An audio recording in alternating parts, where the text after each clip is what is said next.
Chair Hubley will moderate a question and answer session with members of council and transit commissioners. Zoom participants can choose audio interpretation in either official language by selecting the interpretation button at the bottom of the screen.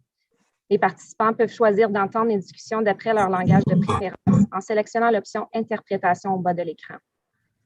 Veuillez noter que la présentation sera possiblement disponible en français sur la page YouTube de la Ville d'Ottawa. Please note as well during the presentation, we ask that you turn off all of your cameras for tech purposes, except if you are presenting and if you are an interpreter. I now pass things over to Mayor Jim Watson. Je cède maintenant la place au Maire Watson. Thank you very much, Kina. Bonjour tout le monde. Hello, everyone.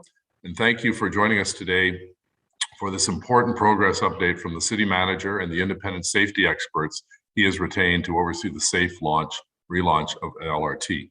Merci de vous joindre à nous pour cette importante mise à jour sur le train léger. A lot of work has taken place over the last 6 weeks under the watchful eye of the Transportation Resource Associates, TRA, and this is a good opportunity for them and the city team to provide an update on where we are at. Over the last few days, we've simulated regular service on Line 1. A number of people have mentioned that they've seen the trains out on the track on multiple occasions, and I'm optimistic that this inspection and testing regime will deliver safe and reliable train service to the residents of Ottawa. With the progress made so far on system-wide testing of O-Train Line 1, city staff remain confident that we will resume LRT service in the first 2 weeks of November as anticipated. Notre objectif demeure que le service reprenne. Our goal is to resume the service in the first 2 weeks of November. All of our transit riders for their patience during this very difficult time. Like them, I'm disappointed with the performance of our LRT, to put it mildly. RTG and RTM and Alstom must do better to ensure we get the safe and reliable service that we have paid for and that the residents have come to expect. So as I mentioned, we are still very much on schedule to have train service within the first 2 weeks of November, and we will announce the specific date a day or two before that so passengers and employees can be better prepared to get back on the trains. Now I'll hand it over to my colleague and friend, Councillor Allan Hubley, the chair of OC Transpo's Commission. Councillor. Good morning, everyone, and thank you very much, Mr. Mayor, for your introduction. Welcome, everyone, and thank you for being here with us today to learn more about the safe return to service plan for our O-Train Line 1. I'd like to begin by echoing Mayor Watson's comments and thanking our customers for their patience and understanding. We recognize and apologize for the severe disruption that the suspension of the O-Train service has caused you. I would also like to thank all of OC Transpo's staff, including the many frontline workers who have worked long hours to support the need for replacement buses to sustain the entire system during this temporary suspension of Line 1 service. Today, we will receive a technical briefing from TRA, the Transportation Resources Associates, regarding their independent evaluation of the O-Train Line 1 safe return to service and the final steps required to get the system relaunched for our transit customers. We are also joined by City Manager Steve Kanellakos and General Manager of Transit Services, Renée Amilcar. Today's technical briefing will commence with opening remarks from the City Manager, followed by a presentation from the TRA President Ken Courage. We will also hear from the General Manager of Transit Services on the testing of the O-Train Line 1 and the next steps. I ask that you hold your questions until the conclusion of all the presentations, and a media availability will be held 15 minutes after the adjournment of today's technical briefing. I will now invite City Manager Steve Kanellakos to provide some opening remarks. Thank you, Chair Hubley, and thank you, Mayor Watson. I'd like to start by thanking the Mayor and members of Council, all of Council, and Transit Commissioners for their continued support throughout the recent and repeated transit disruptions and for helping to share updates with your constituents and transit customers. It's been without a doubt the most challenging time our transit system has ever experienced, and I want to thank you for your patience as we navigate through this. Council, residents, and transit customers expect and deserve a safe and reliable transit system.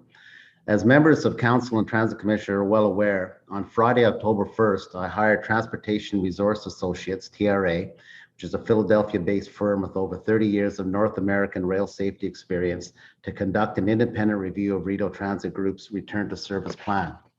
After 2 separate derailments within 40 days, we need assurances that a relaunched LRT service is safe and reliable. TRA arrived on site on Monday, October 4th, and have been actively engaged in all elements of Rideau Transit Group's safe return to service plan, including conducting an independent review of the root cause analysis of both the August 8th and September 19th derailments, meeting with RTG and Alstom leads and validating their safety plans, regular site inspections, oversight of operational testing, and ongoing monitoring.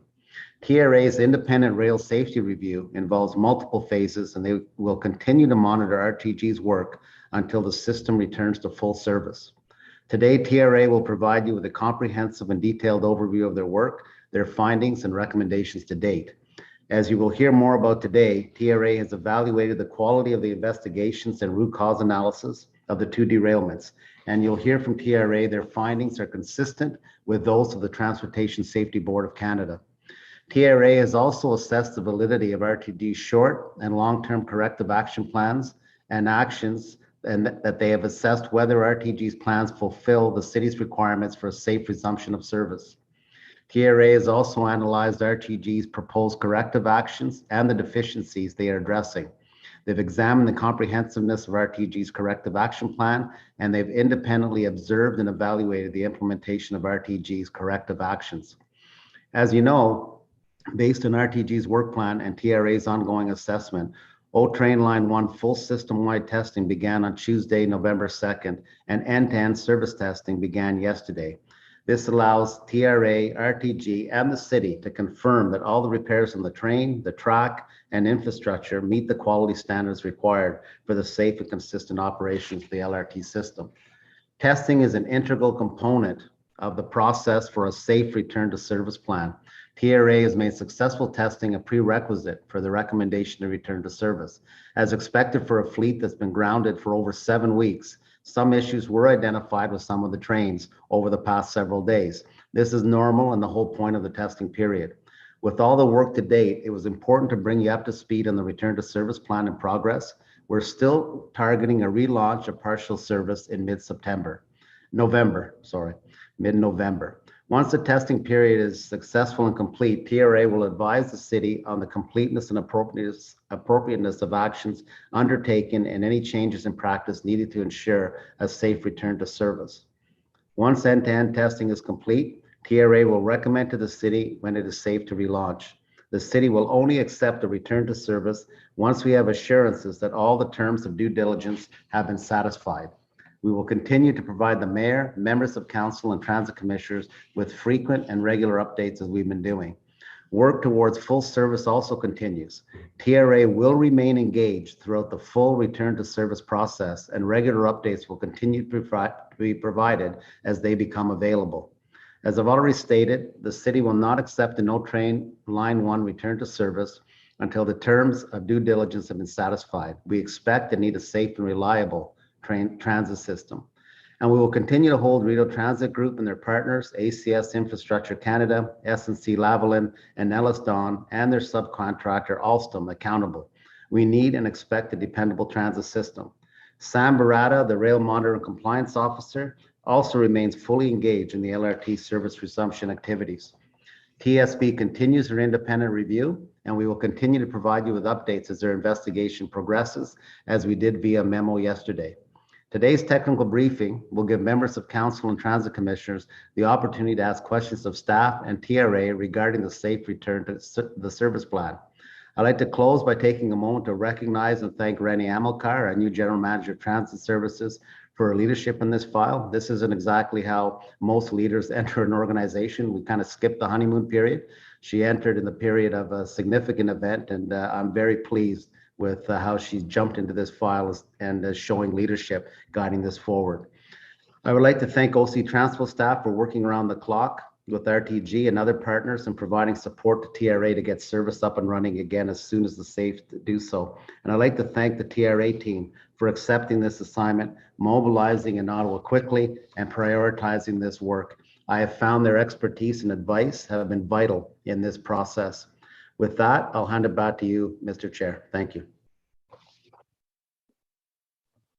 Thank you very much, Steve. It's now my pleasure to invite TRA President Ken Karash to begin his presentation. Whenever you're ready, Ken.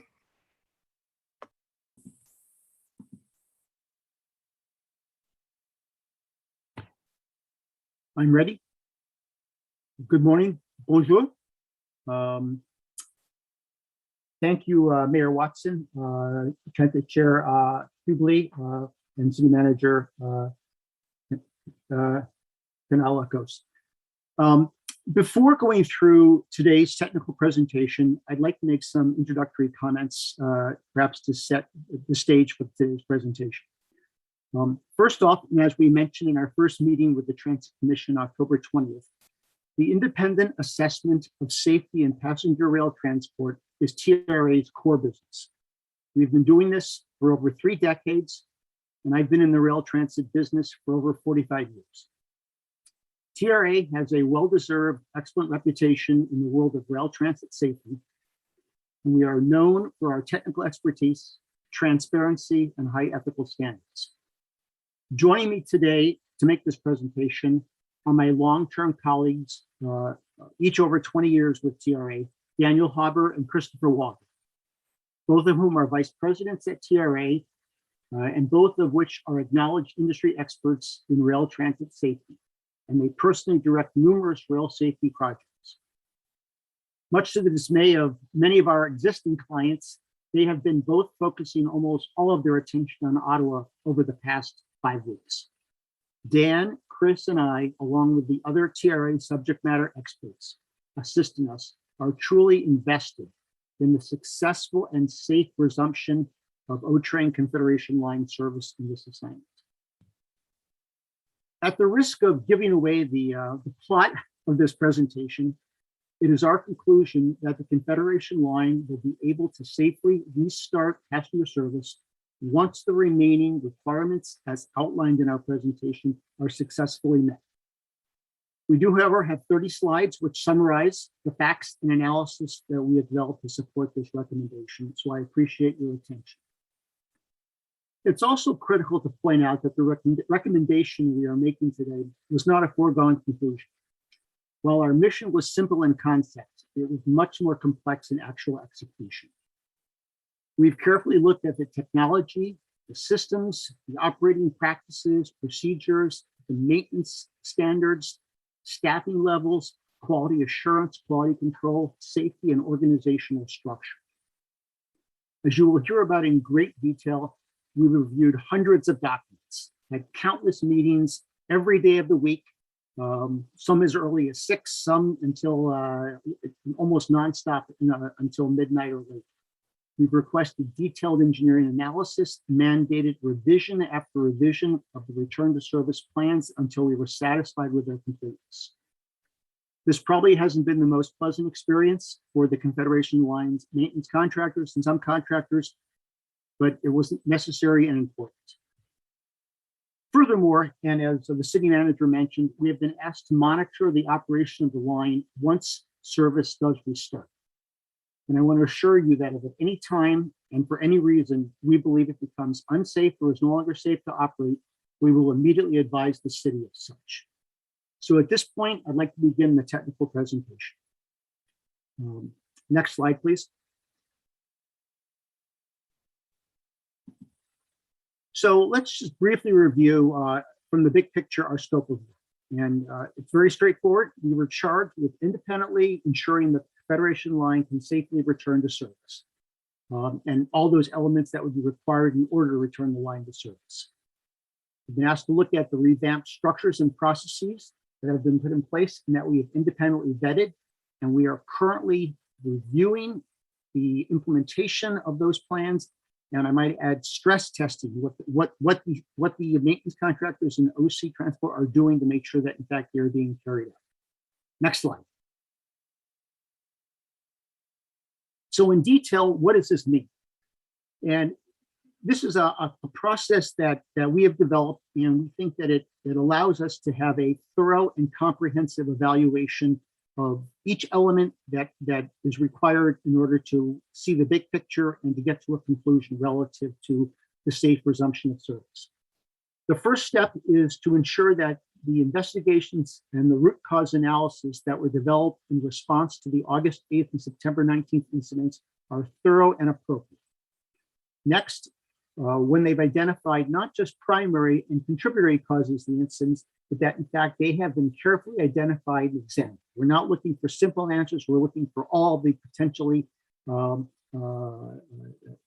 implications of what could have caused either directly or indirectly these incidents. With regard to that, we are also looking at the short-term and long-term corrective actions, the mitigation strategies that have been proposed in order to address the root cause analysis that have been developed after these incidents. And you're going to hear more about this subject during the presentation. We'll distinguish between short and long-term corrective actions and what our expectations are. We want to ensure that there is a very close relationship between what they proposed and the deficiencies they are intended to address. So unless there's a close nexus between what they want to do to fix it and what actually happened, it will not be appropriate for us. We want to make sure that they are comprehensive. So the corrective action should be highly detailed with criteria well established that people can follow and track the progress they're making on these corrective actions in response to the root cause analysis. We have been asked, and we have been independently observing and evaluating all aspects of the return to service plan and those corrective actions. We've advised OC Transport and the City of Ottawa on whether or not we believe these root cause analysis and corrective actions are complete and appropriate, and whether or not they will allow a safe return to service in sustained light rail transit safety. Most importantly, we know we heard some comments made during the October 20th Transit Commission meeting that related to the history of the project and to issues relative to a 3P project and organizational and commercial issues. And while we looked at those issues relative to these two derailments, we have not investigated or accepted a detailed analysis of the history of the project or some of the commercial issues which may be of concern. So I just make sure that we're clear on how that works. Next slide, please. This is who we've been assessing and who we've been meeting with and communicating with throughout the process. And this is the city, OC Transpo, your maintenance contractor, RTG and RTM, their subcontractors, and all combinations thereof. I think it's important to point out that although there may have been past issues raised about effective lines of communication and thoroughness, all these parties have been extremely transparent and cooperative and honest with us throughout this process and continue to do so. And we appreciate their coordination and all the questions that have been asked to help us in this project. Next slide, please. So this is just a diagram of the process that we've identified to get us back to returning service on the line.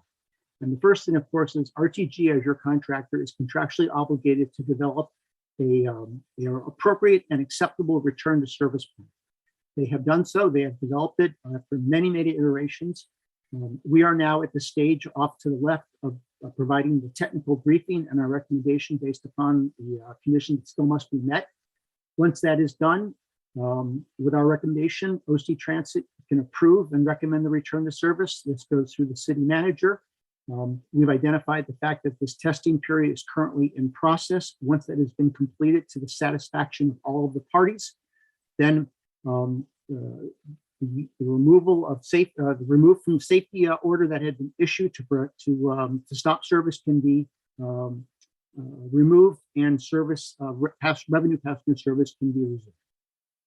So that is the process that's been outlined, the process we're following. We are currently at the stage now of, again, providing you with this technical briefing and evaluating the testing period that was mentioned prior to starting the presentation.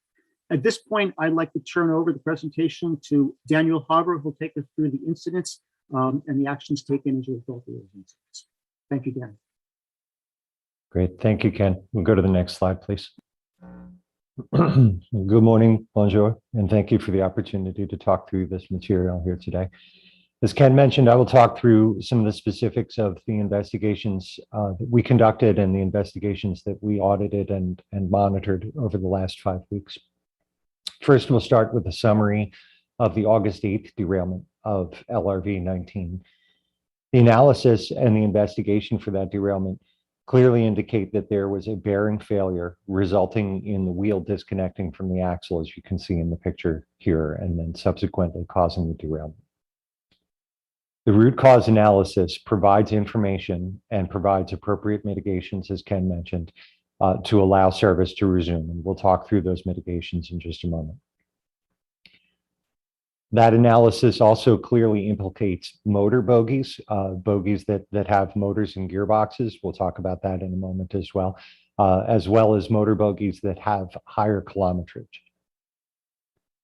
The contractor has both short-term mitigations to test bearings and to test for potential failure rates of bearings, to predict potential failures, and to repair trains as necessary. There are thermal, metallurgical, and design analyses that are nearly complete or ongoing at this time that will also help to prescribe the best long-term mitigations. And again, we'll return to short and long-term mitigations in just a moment. Next slide, please. We'll just do a quick review of the light rail vehicles and the light rail trains. This is a single light rail vehicle. And if we look on the next slide, please. The next slide shows the location of the bogies. There are 5 bogies, which we'll look at in more detail in just a moment here, but just to locate them on the train. There are 5 bogies. 3 of them have motors and gearboxes. 2 of them are trailer or idler bogies that do not have motors or gearboxes. Next slide, please. This is a more detailed view of the bogie assembly. So the picture on the left shows 2 bogies in the maintenance shop. The highlighted yellow area on both pictures highlights the motor and the gearbox associated with the motor bogies.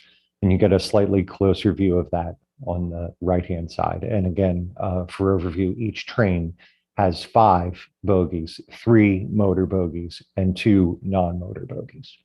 Next slide, please. Again, a slightly different view of the bogie assembly. This is from the front of the bogie.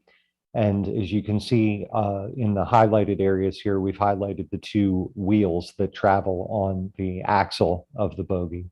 4 wheels per bogie, 2 axles per bogie. The cartridge bearing, which is shown on the lower right here, is the component that failed and resulted in the derailment that we saw the picture of just a moment ago. It resulted in the August derailment. That bearing assembly that you see on the right is the assembly that connects and allows for smooth travel of the wheel on the axle and on the bogie frame. Next slide, please. So we'll turn to a summary of the September 19th derailment and specifically the derailment of LRV 21. The analysis and the investigation for this incident shows that the bolts on the bogie gearbox were not properly torqued. We'll show a detailed view of the gearbox again in just a moment. Because of that improper torquing and securement of the gearbox to the bogie frame, the gearbox lost connection with the bogie. It contacted the ground, the track, and Tremblay station platform and the track structure, which subsequently caused the derailment. As Mr. Kanellakos mentioned earlier, the TSB has come to very similar findings as our investigation, virtually the same findings, that the core issue with respect to the September 19th derailment was around process, quality assurance, and safety management, essentially organizational and personnel issues that contributed to the torque steps being missed and not being properly implemented. We'll talk in a little bit more detail in a slide or two here about revisions to maintenance practices and maintenance procedures and additional quality assurance and quality control measures, as well as long-term monitoring enhancements that have been identified and are implemented to resolve and to address these safety issues. Next slide, please. As I mentioned earlier, the LRV 21 derailment came as a result of the gearbox being improperly torqued to the bogie frame and becoming dislodged from the bogie frame. So this is a highlight view here of the gearbox and where it is located on the bogie. We saw earlier photographs of actual bogies. This is a technical drawing. The blue and purple component that's circled in the yellow circle here shows the gearbox and where it connects to the splined axle and to the wheel and axle assembly. This is the part that became dislodged and caused the derailment. Next slide, please.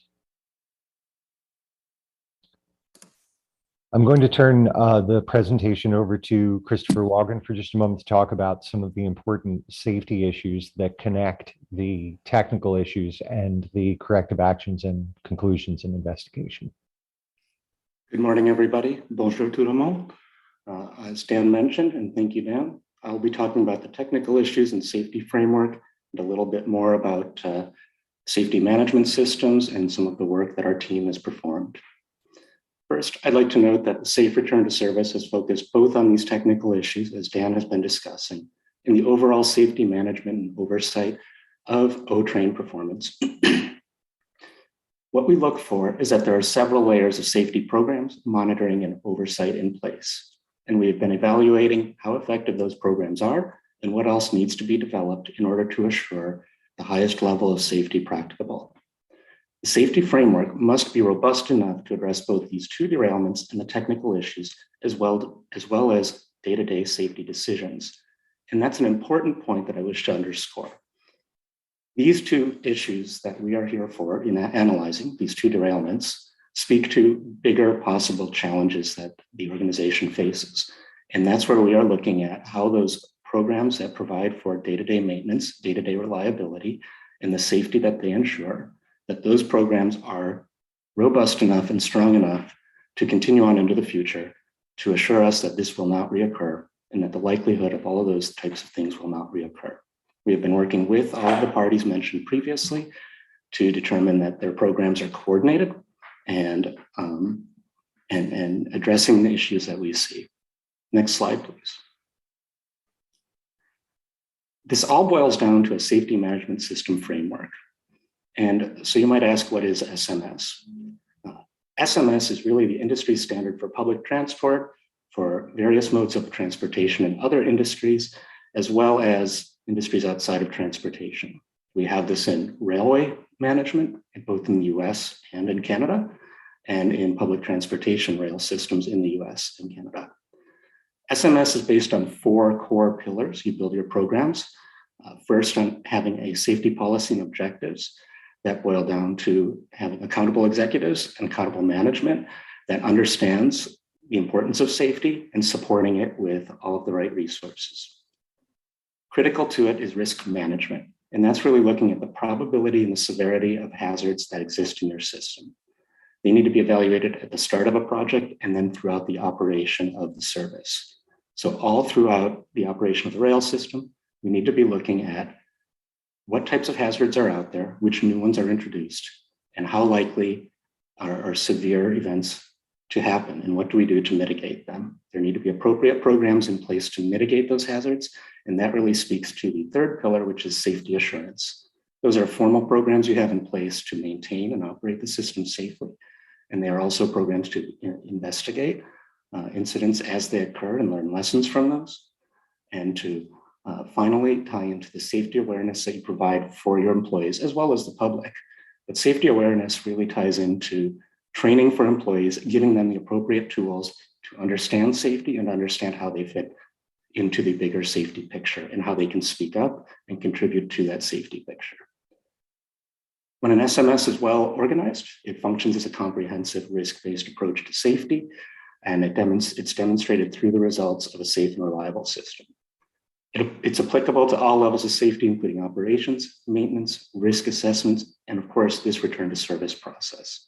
The great thing about SMS is that you can tie it to pretty much every aspect of running the rail system. Robust SMS systems, such as that which we're seeing at OC Transpo and the improvements we're seeing through the course of the last several weeks, are designed to match the appropriate mitigations to the safety issues at hand, whether it's from small process improvements to the more extreme measures of halting service, as has happened here, and as we look to resolve. Next slide, please. So looking at the Confederation Line Oversight Framework, as I mentioned above, this is based in an SMS framework. There are department and function specific safety oversight practices that are in place. There are new ones that are developed. OC Transpo has its own safety SMS, and that is in place. The City of Ottawa City Manager ensures and provides that accountable executive leadership to OC Transpo to provide for this SMS. The Independent City Regulatory Monitoring and Compliance Officer provides independent reviews overseeing the safety practices. It's been a part of this entire return to service process. And of course, the proper and effective implementation of this system of checks and balances should result in a high level of safety assurance. Next slide, please. As was previewed earlier in our presentation, in our team's presentation, TRA monitoring activities to date have been very significant and robust. We performed over 80 inspections, interviews, and meetings from October 4th through today, and that probably undersells how much time we spent in meetings, informal meetings, and follow-up calls with individuals from all of the previously mentioned parties. Our interviews and meetings daily, sometimes 3 to 4 a day, sometimes probably higher than that, have been going on since we started the work. As Ken mentioned earlier, sometimes it's as early as 6 a.m. as we're looking at the beginning of testing, or late into the evening as we're getting more materials to review and documents to review. And I mention this because what's key is that the timing of everything happening is just as important to us so that we can move the project along as quickly as possible. We performed site inspections, oversight, and monitoring throughout the course of the project.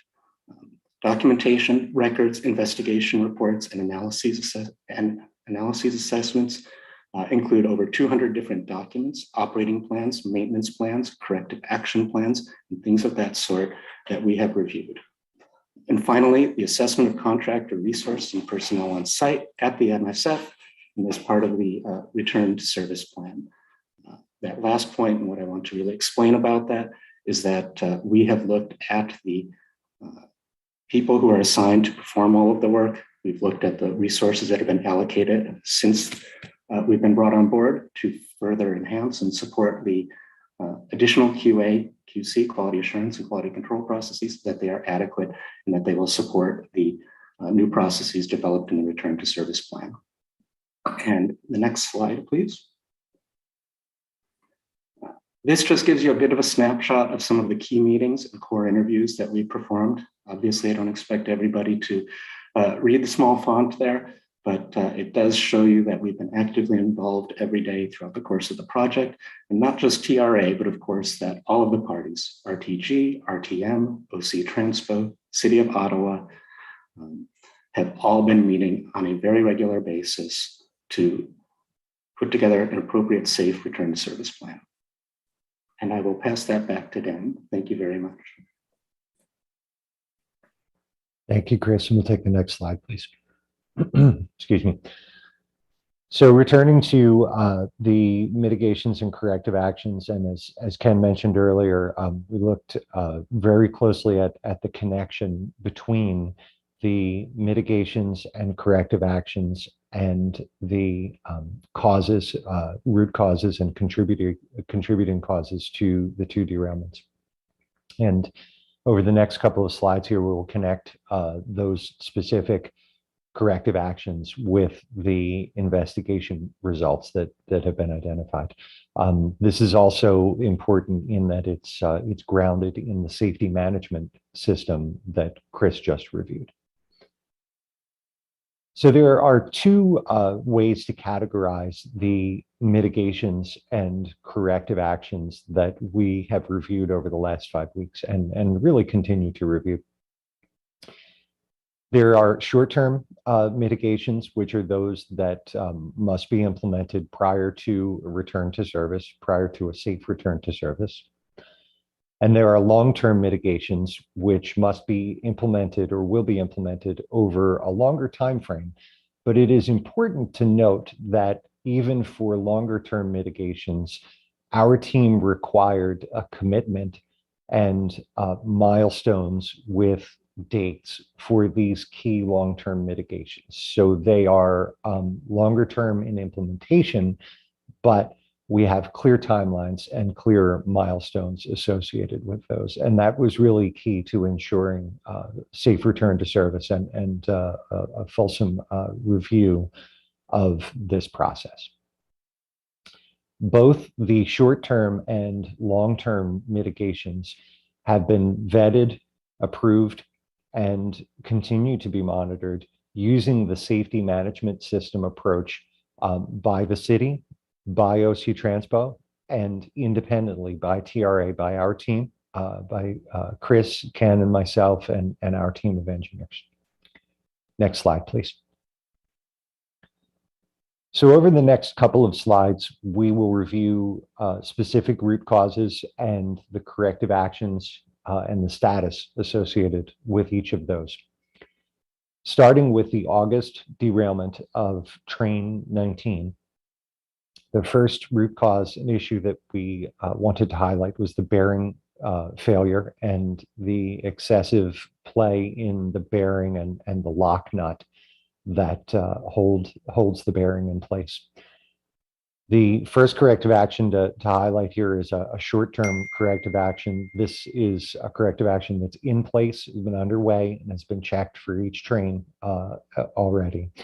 It's a physical hands-on check of bearing play or bearing tolerance for each wheel assembly.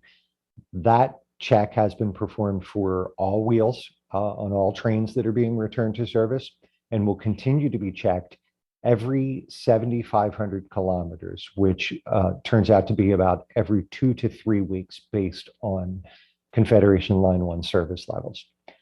As I mentioned earlier, all LRVs have been checked prior to their being put back into testing, and will continue to be tested on an ongoing basis going forward. The results of these inspections, as well as some of the other inspections we will talk about going forward, are documented in train-specific binders. So there's one binder per train that documents the inspections that we'll talk through here in this presentation.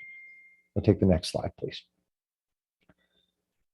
Again, with respect to the August derailment and the derailment of train 19 and the bearing failure system, and this relates also to findings from the Transportation Safety Board from TSB.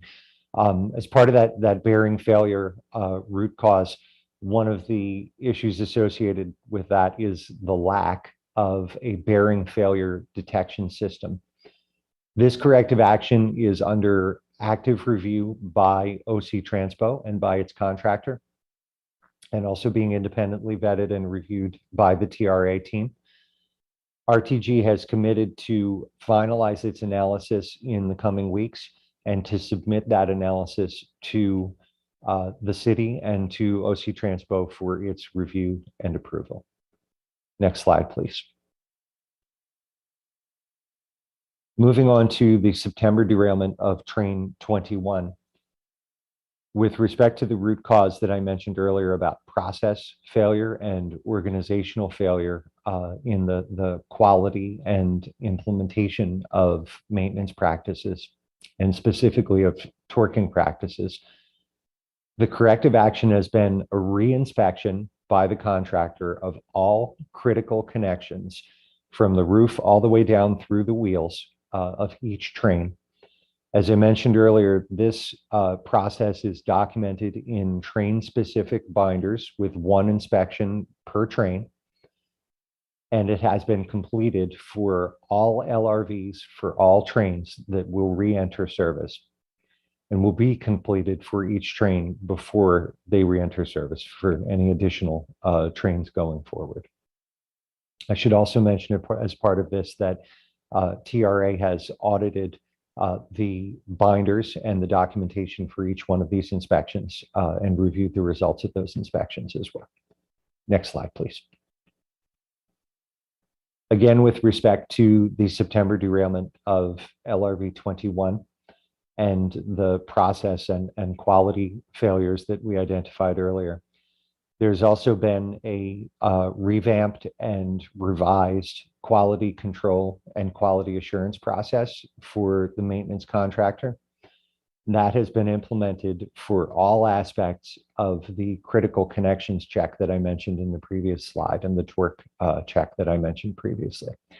And again, this has been completed for each train that will re-enter service, has been documented in the train specific binders, and has been audited for each train. Next slide, please. With respect to both derailments, both the August and September derailments, one of the issues that we looked at closely is the train spin slide indication, and specifically at the data and train algorithms that may make use of that data. That topic is the subject of ongoing analysis by the contractor and by OC Transpo to determine the patterns of data and the types of data and thresholds of data to determine if those data can be used to potentially alert to problems and can be reliably used going forward. Next slide, please. Again, with respect to both derailments, one of the areas that we looked at closely was operator awareness of derailments or potential problems. There have been two significant mitigations for this. One is retraining of all operators for situational awareness and specifically for identifying safety issues that may come up on the line. And this has been reinforced for both operations and maintenance personnel. It will also be continued, it will be monitored on a continuing basis by supervisors, trainers, and safety personnel on the main line. And those personnel, as I'll mention in a couple of slides here, are available to operators to ensure that any safety issues that they may hear or that they may observe will be heard by the appropriate personnel and addressed immediately. Next slide, please. Over the next couple of slides, I will talk through some of the return to service activities specific to trains and to systems, and some of the activities that have been completed and a couple of activities that continue today. With respect to the trains and the light rail vehicles, in addition to the mitigations and corrective actions that I just highlighted above, all light rail vehicles, safety critical open items, open work orders have been addressed and will be addressed for each train prior to them entering testing. This includes addressing previous issues with respect to stressed train wheels. Each train has been subjected to individual train testing. So each individual LRV has been tested on the main line by itself, separate from the mock service that we'll discuss in just a moment. All issues identified during any testing phase for all the testing phases that we will talk through here today have been thoroughly investigated and will be resolved prior to any train re-entering service. Next slide, please. With respect to infrastructure repairs, inspections, and testing have included the passenger stations as needed, specifically for Tremblay, for the derailment site from September, the track in the area of Tremblay Station, and the train control system, the communications-based train control system that is present in that area. There's been infrastructure-specific testing with trains, which is to say that trains were run over the derailment site after it was repaired to ensure that repairs were completed appropriately and they were within tolerances. And at the same time, all Confederation Line 1 system elements, system-wide across the line, including those not involved in the derailments. So stations, elevators and escalators, the overhead power system are all current on their preventive maintenance inspections and have been brought current on their preventive maintenance prior to today and prior to resuming service going forward. Next slide, please.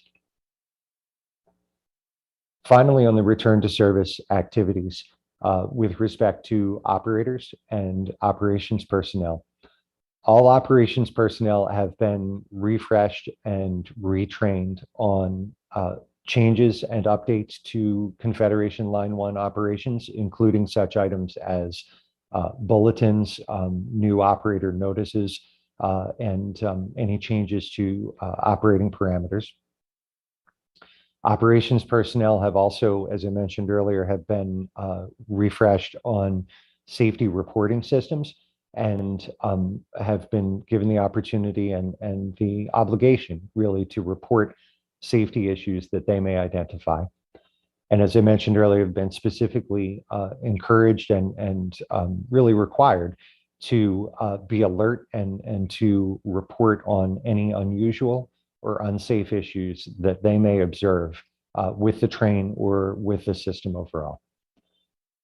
As I mentioned earlier, supervisors, instructors, and safety personnel have been on the main line as part of the mock service testing and will continue to be as the Confederation Line 1 returns to service. And so those personnel will be available to operators to ensure that any safety concerns can be reported immediately.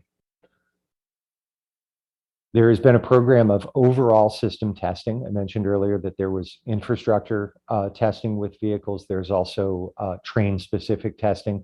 There has been, over the last day and a half, overall system testing, what we're referring to as mock service, which allows for end-to-end testing of the rail line with trains, with light rail vehicles, and with the entire fleet of operators.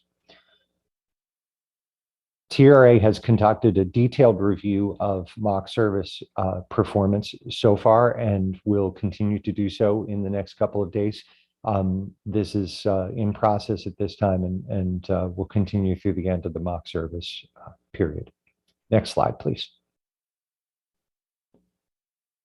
This map shows the testing processes that I mentioned earlier. The first line shows the infrastructure testing process. And as I mentioned earlier, the trains were used to test the track and the repaired communications-based train control system and the station area. On the second line here, you can see the vehicle testing.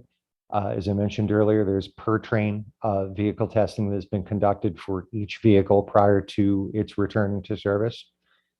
And then the remainder of the map shows the system-wide testing and the process for the mock service testing that I mentioned earlier.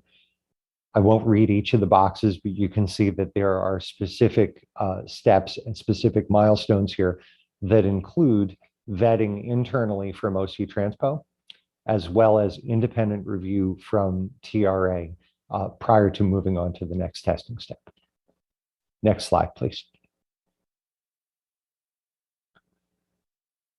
As was mentioned earlier, there is a program of ongoing monitoring and ongoing oversight of short and long-term mitigations.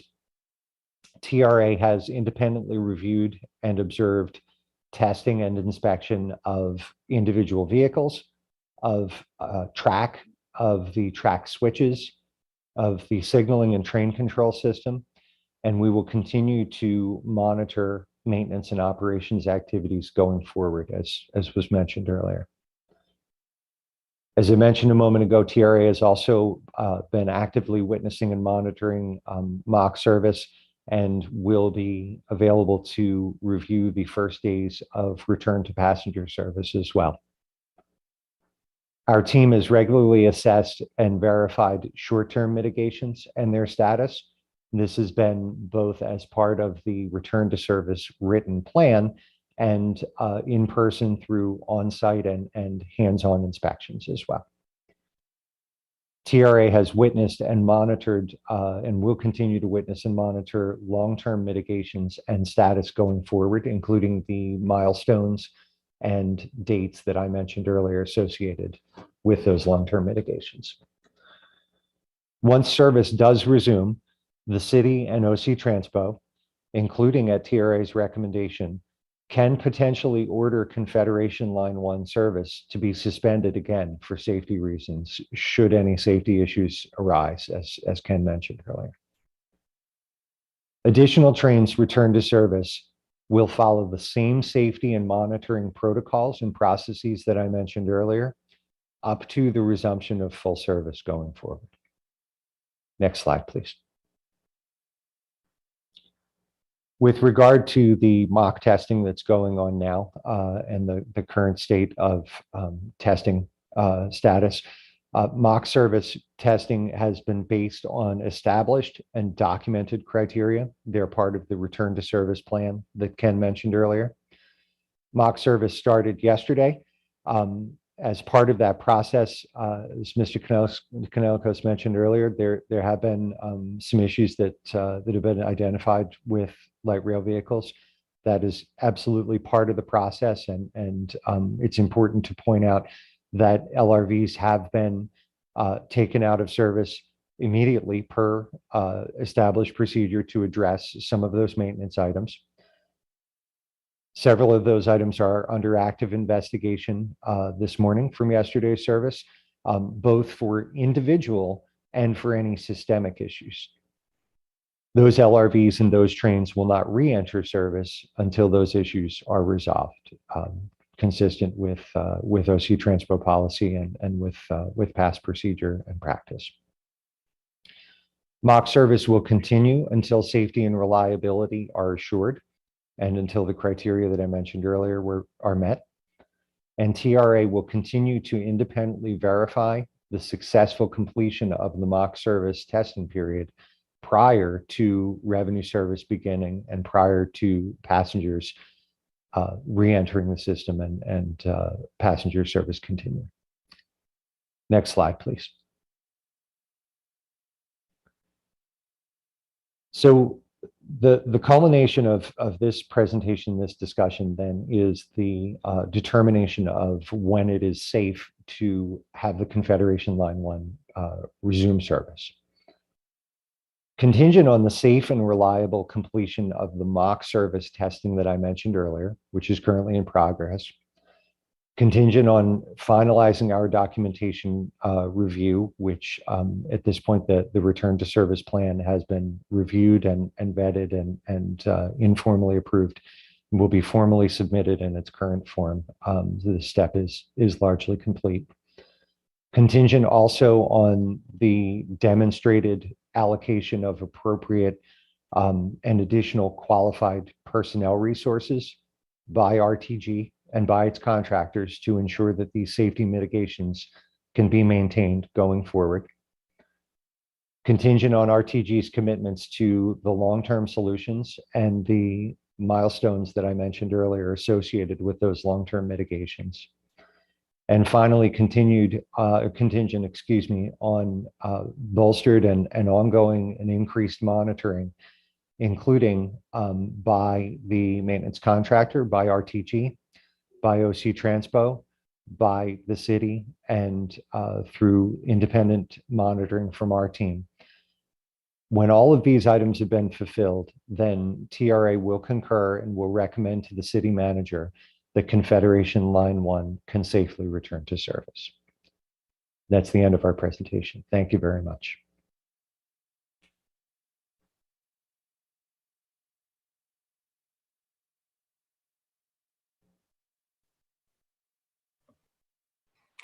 Thank you very much, Ken, Daniel, and Chris. Your efforts are very much appreciated. I would now like to welcome General Manager of Transit Services, Renée Amilcar, to provide an update on OC Transpo's Safe Return to Service plan, please. Thank you, Chair. Bonjour à tous. Hi, everyone. I would like to begin today by speaking directly to our customers. I understand how difficult these past few weeks have been for you.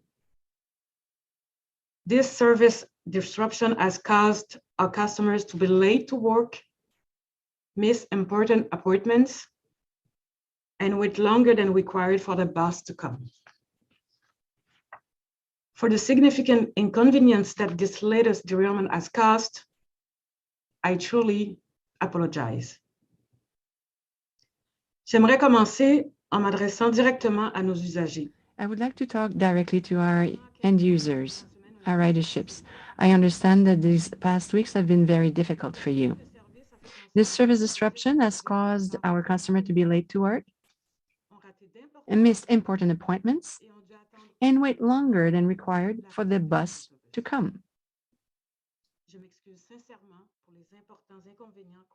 For the significant inconvenience that this latest derailment had caused, I truly apologize. That it has been a long time since customers enjoy the convenience of the old train line 1.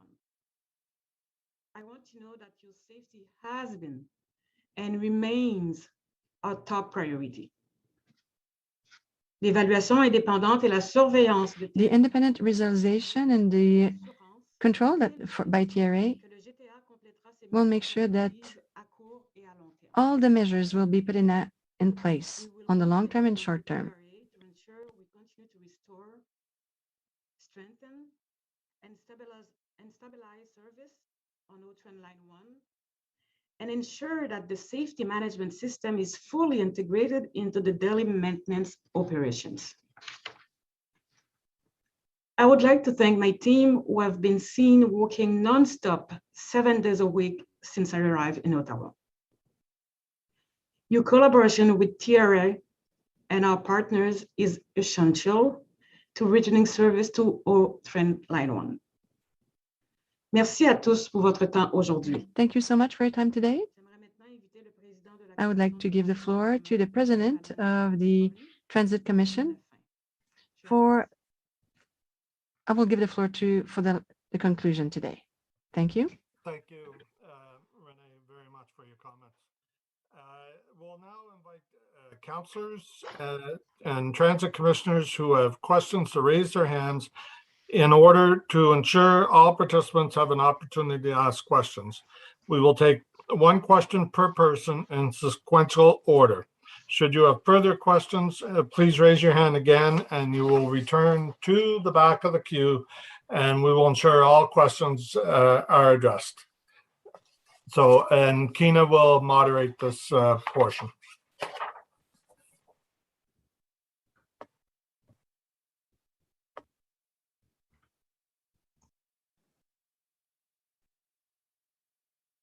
Good afternoon, everyone. So the first raised hand I saw was from Councillor Riley Brockington. Go ahead, Councillor. Thank you. Thank you. Can you hear me? Yes, we can. You can turn on your camera if possible. I keep trying and there we go. Okay, thank you. So only one question? I believe it is one question, yes. Okay, that wasn't my question. Okay, I guess I will, of all the things I want to talk about, ask for additional clarification. It was just mentioned that as part of the mock testing, which started yesterday, there were issues identified with the LRVs. Some were taken out of service. Would you please elaborate on what the individual and systematic issues are that were identified as per this testing process?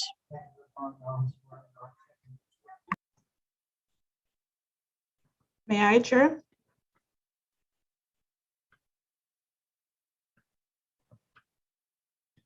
Yes, go ahead, Kina. You're moderating the question and answer session according to what I have here. Thank you for your question. Actually, it's under investigation. So it's kind of a vibration and some orders. And RTG investigate those LRVs actually, and we will know further very soon. Did I hear you correctly say vibration? Yes. That's the main issue that's been identified. We need to have the investigation first to make sure, because yesterday people were very precocious, so that's why we cannot conclude actually what exactly is, but we need to wait for RTG doing this investigation. Okay, thank you. Thanks. I'll go back on the bottom of the list. Thank you, Chair. Councillor, I believe you do have the opportunity for follow-up, so please go ahead. Okay, thank you. Can staff please clarify? I thought I heard at the beginning of the session from the CEO of TRA that their scope was really focused on why the 2 derailments happened and not get into other issues. But then I heard during the presentation that there was a reinspection of all critical connections from the roof down to wheels. So again, could we have clarification, in addition to the root causes of the derailments, did you inspect, analyze the train carriages, looking for other issues to make sure they were built properly, assembled properly, and are safe to go back into service?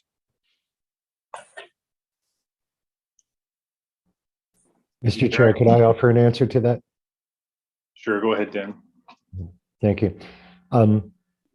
Thank you for the question. So make sure I address the question here, hopefully. We did perform a detailed over-the-shoulder inspection of light rail vehicles in the shop to audit the critical connections process, the critical connections check.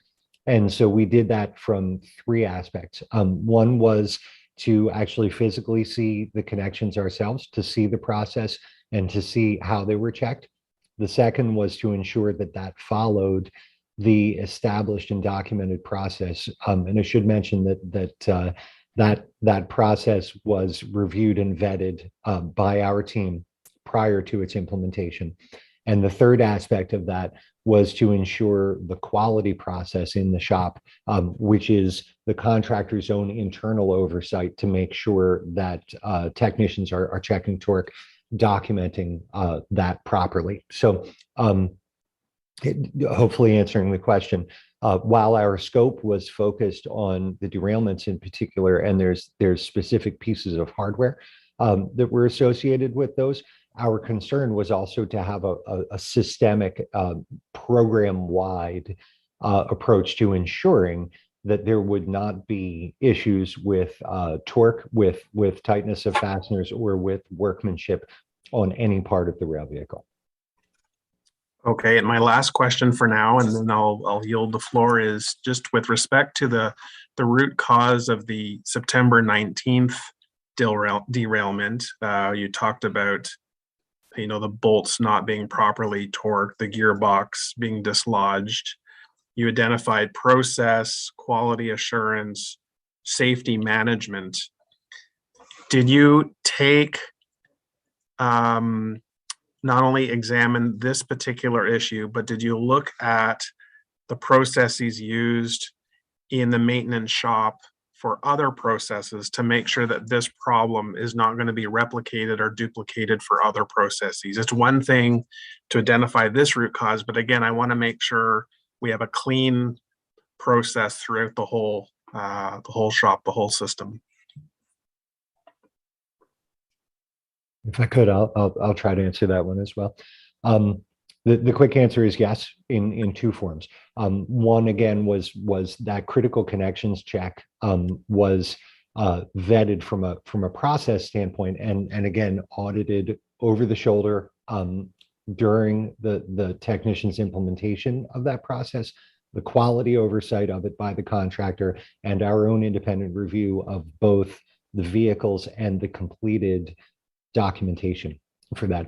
And in my mind, that was exactly the spirit of taking that broad of a view of the train to ensure that torque issue did not reappear anywhere else on the train. At the same time, the focus on the quality plans that we mentioned, the quality approach, contractor oversight by RTG, subcontractor oversight by RTG, and the focus on the SMS process is what gives us the level of assurance that there will not be the likelihood and the severity of similar issues in the future is minimized, and that longer term approach, I suppose, that longer term step. Again, we've got those plans in place. We've got commitments to those.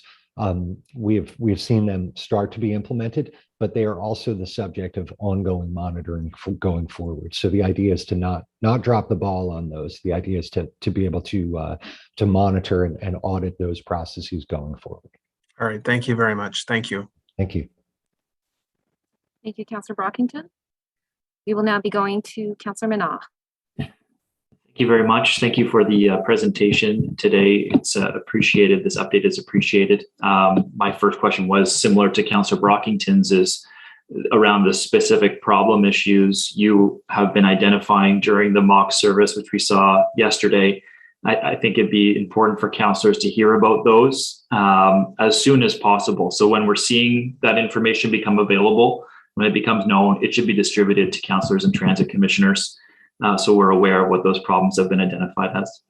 My first question stemming from that is, during the launch of the system originally, we had diverged from what we said would happen. We allowed it to launch without the consecutive 12 days of problem-free testing. And during this relaunch, I'm wondering about our objectives with full service testing. I saw in your presentation, each LRV, I believe, has to do 2 runs or 50 kilometers, if I'm not mistaken. But I'm wondering, is there more value in ensuring that RTG can demonstrate its system can operate without interruption, like we saw yesterday, over the course of the trial run before handing the Confederation line back over for resumption of service?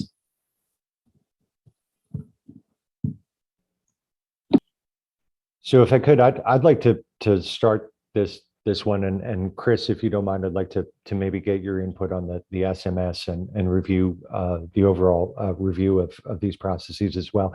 The one thing I would mention, sir, with respect to both of those points, the issue of awareness of what's going on during testing and what the results are for testing, and then also what we've seen over the last couple of days, what the outputs of testing have been. I view that in terms of what constitutes a normal rail service, right? Doors fail sometimes, maybe a train runs out of sand or washer fluid, or a part becomes inoperative.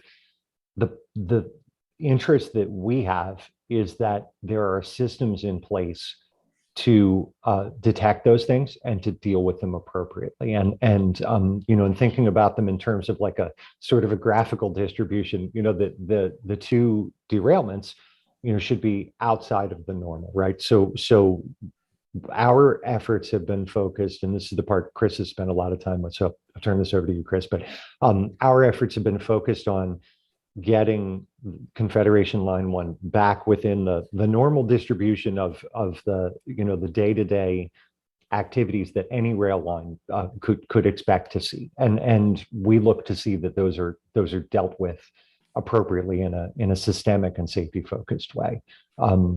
Chris, sorry, what else did I miss there? I think you're pretty much hitting the nail on the head with that, Ben. As we've talked about, Ken used the term stress testing the resumption of service plan, and I think that's a good way of putting it. And there are really 2 parts to that, and I'll get to the SMS aspect of it in just a moment.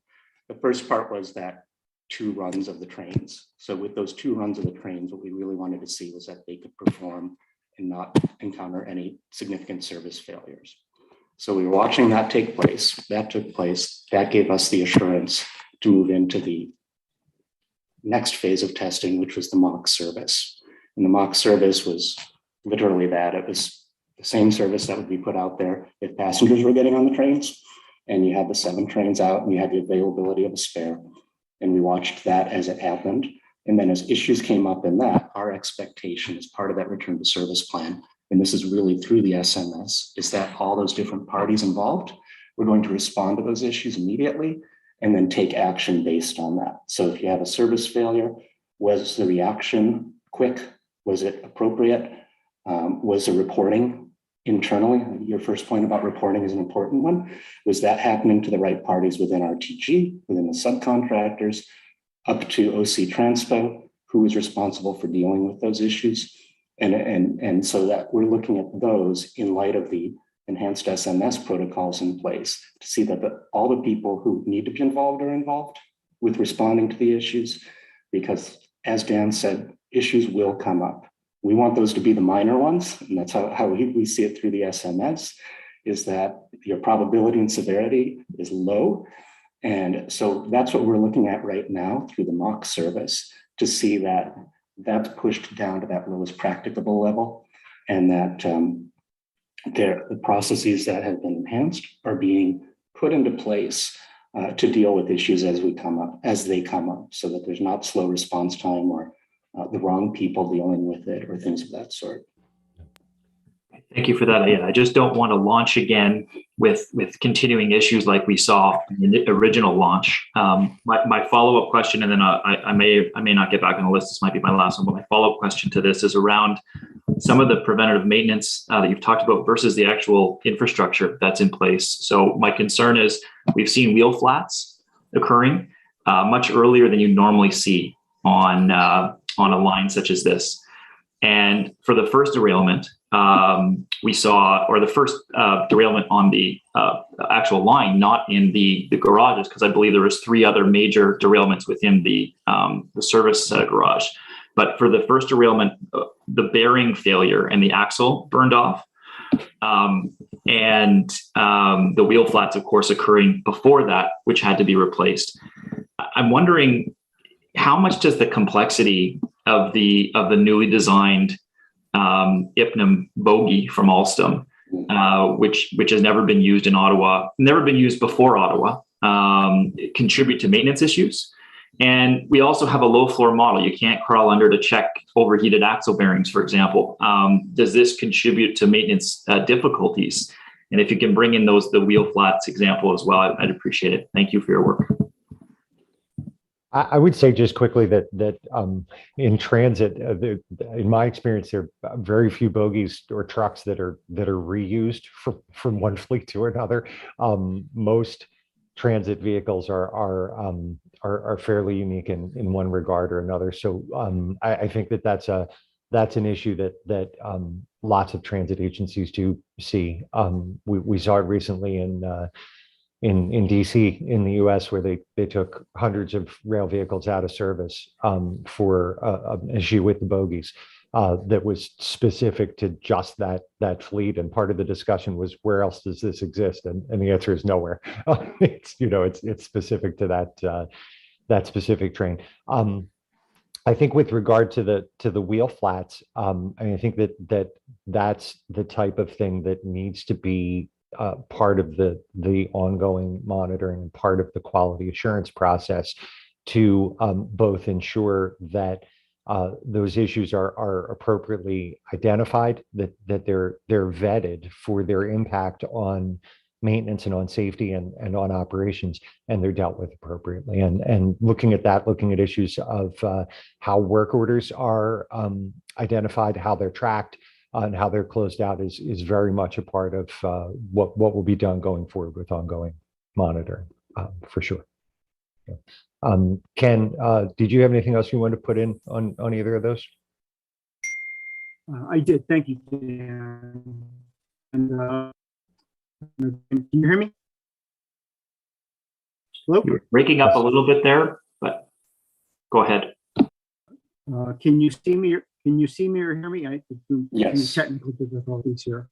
Yeah, we can hear you. Those were all good questions. Okay, great. And at the risk of belaboring the question, we could spend all day on all these questions. They're all great questions.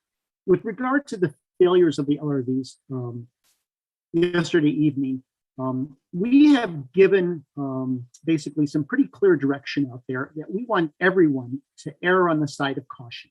This is a time for the organization, for all the parties to really focus on the little things and make sure that we're really examining them, making sure we understand what's going on. So perhaps in other situations or in other environments, we'd say, well, it's a minor thing. In this case, we're saying, take everything out of service. Let's examine it thoroughly. We want to make sure that there's a very thorough approach to this.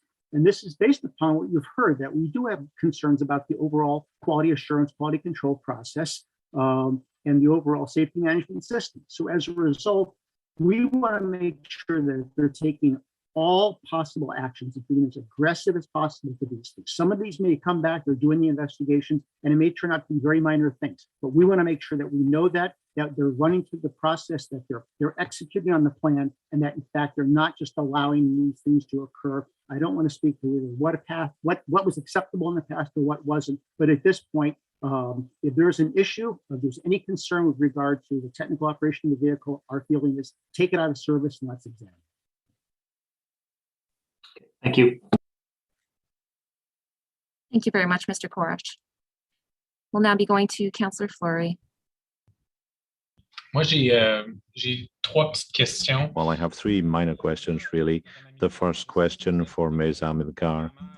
I don't know. Well, first of all, thank you for your remarks. I think they're quite pertinent and relevant. I think it shows leadership and the expectations that we should have as a resident, as a councillor, and as employees of the city. I think it was important to point that out today. Now, my question is very, very specific to the letter. I have three questions. We've seen the details of the analysis by TSB, and I'm wondering rather, this isn't really just a draft that you continue to rework. At one point, there has to be a final document which provides value added. So there are lots of letters from TSB, but I'm wondering how you see this. I'm wondering how you can tighten up the contract, how you can make sure that steps are taken. My question is more around those steps, because I see TSB letters as a bit like a teacher's assessment. You need to work on this and that and the other. So I'm really worried or really concerned at the macro level about the approach. And then I have questions for what's been presented by the other presenters as well. Thank you very, very much for what you've just said. I'm really focused on our riders at this point. But what I can tell you is what TSB has found, what we have found. Well, we all agree. That's good news. But it's all coming in piecemeal, unfortunately. We're all working in the right direction, the same direction. We know what's happening, and then we can address the problems. Your question is very pertinent, I think. And this is why we are creating this new safety management system. What's important is to have a rigorous structure in place, a robust structure in place to ensure that management's there, that execution is there, and that there's oversight to ensure that everything's done properly. All three pieces are important. We're currently focusing on return of service in line with the procedures. But then, of course, we're going to have to do substantive work with our partners to avoid us always being in reactive mode. We want to be in proactive mode with our teams going forward. And this is what OC Transpo, the city, and TRA are doing together. What we're doing really is creating the right basis so that we can be more proactive in the future. Thank you. Well, that's music to my ears. We're not at school here. We're already working. We're We're professionals, so everything has to work properly. Thank you very much for your clarification. Two technical questions that from what your presentation, Daniel, thank you so much. Sorry, I was looking for you on the screen here. Thank you so much for the clear and detailed presentation. You're independent, hired by the city, and so I think that's very important for me in the way I pose the question to you. You have had to interact both with the city and with call them RTG, RTM, Alstom, whatever you want. I want to make sure I encompass all the groups you would have interacted with from the contract side. How could you describe the awakeness, communication, and seriousness of your conversations and with them? Because we're only seeing the reality of what's submitted through letters. I find the letters to miss a bit of the emotional or contextual part, which I understand because they're in engineering sense. But when I read the TSB letter, to me, it's like, okay, lack of maintenance process and oversight. Okay, there's something big here going on. So I'd love to get a bit more intel from you, and I think it's pertinent to the public's interest on what is this organization? What is your sense in relation to how they're perceiving the current issues? Are they running from problem to problem without being proactive? And what should we know about that? I'll start that, but I definitely want to get Ken and Chris's input on that as well. And thank you for the question. I think that this has been a challenging time for everyone involved, and the contractor team included. But given the challenges that they've had to work through, I would say that, as Ken mentioned in our presentation, we've had a very good level of professionalism and of forthrightness and information from the contractor team and from everyone involved, for sure. I think hopefully addressing the second part of the question, hopefully I didn't lose it. I think that some of the things that we mentioned in part of the presentation are key to what you've asked. We were particularly interested in the commitment of resources going forward and ensuring that the resources match the corrective actions that have been identified. And I think that seeing that going forward as part of ongoing monitoring is critically important to us as well. From my perspective, and then I'll maybe switch over to you, Chris and Ken. And the one thing that I would note in my trips to the MSF and to the maintenance facility is that there's been a strong, good, and I think new management commitment from the contractor team to address technical issues. And I know from walking through there over the last few days that there's been a number of people there who that's not their home. that's not where they normally are.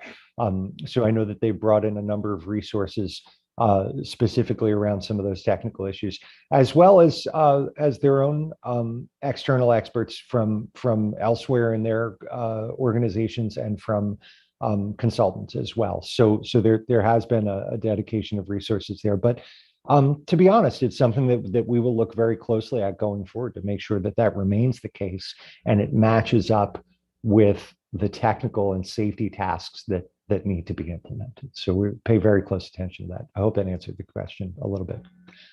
Chris, what else from you? Sure. Of course, I have to go back to SMS since that's what I was talking about. But a couple of things that I'd like to highlight.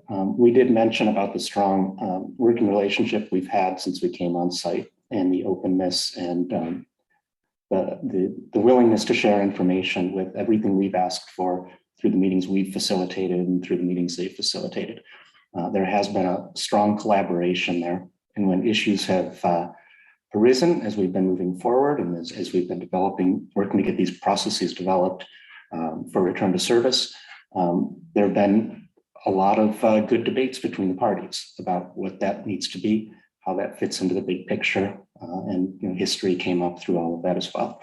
One of the commitments that we made sure is put in place is that syncing up of some of these processes for the oversight, in particularly as it relates to the SMS, so that everybody is working in the same direction. Now, the overall framework of an SMS is the same regardless of what organization you're in, but we did see opportunities for them to sync that up better, and everybody's committed to that.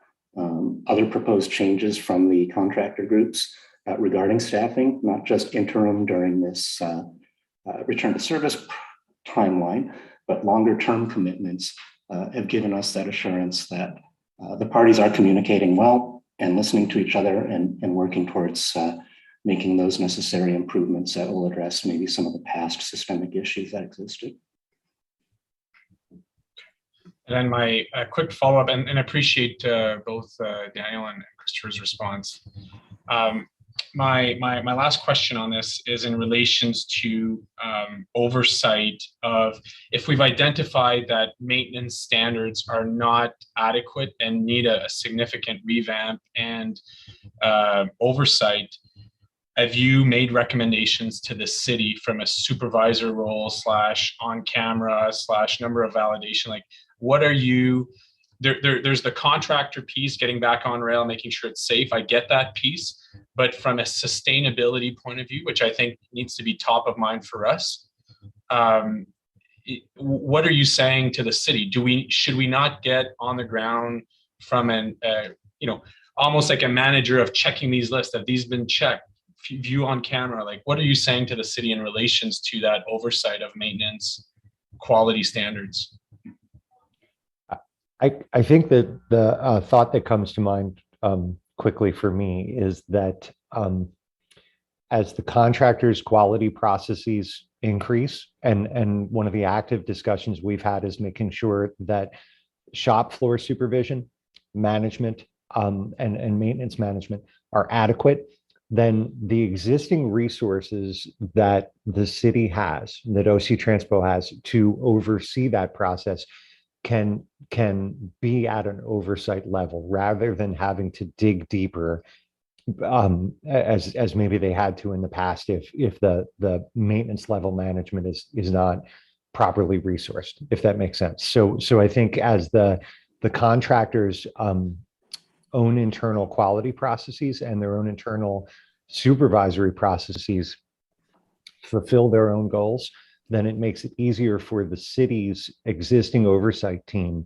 to stay in an oversight role and to have their workload adjusted, to be at the right level, if that makes sense, so they can be more doing audits, monitoring, and maintain the proper perspective there and fit in well. So I think that, to me personally, I think that the organization as it is has the right capacity from the city side to do that work, but it's dependent on everybody within the operation of the LRT, including the contractor, to do their specific jobs.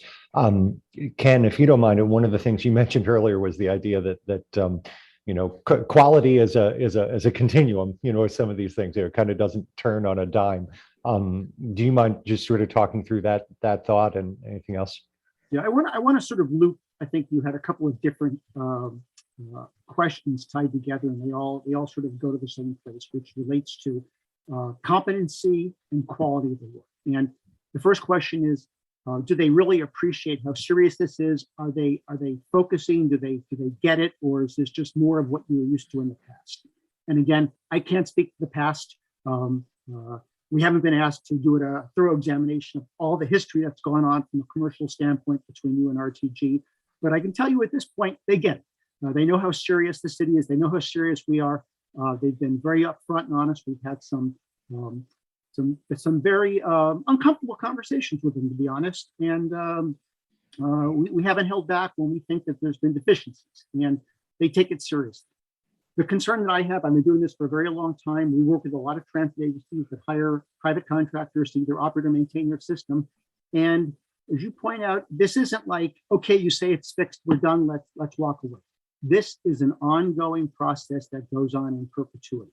You have to watch contractors. You have to be careful in your analysis. You have to be watching protocols, procedures, updates, engineering issues.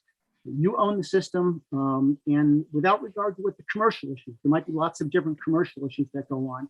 What's important here is that you can verify, in fact, it's being run safe. And we just don't accept that because the contractor says we're going to do it or trust us. That's not what we're about, whether it's here or anywhere else.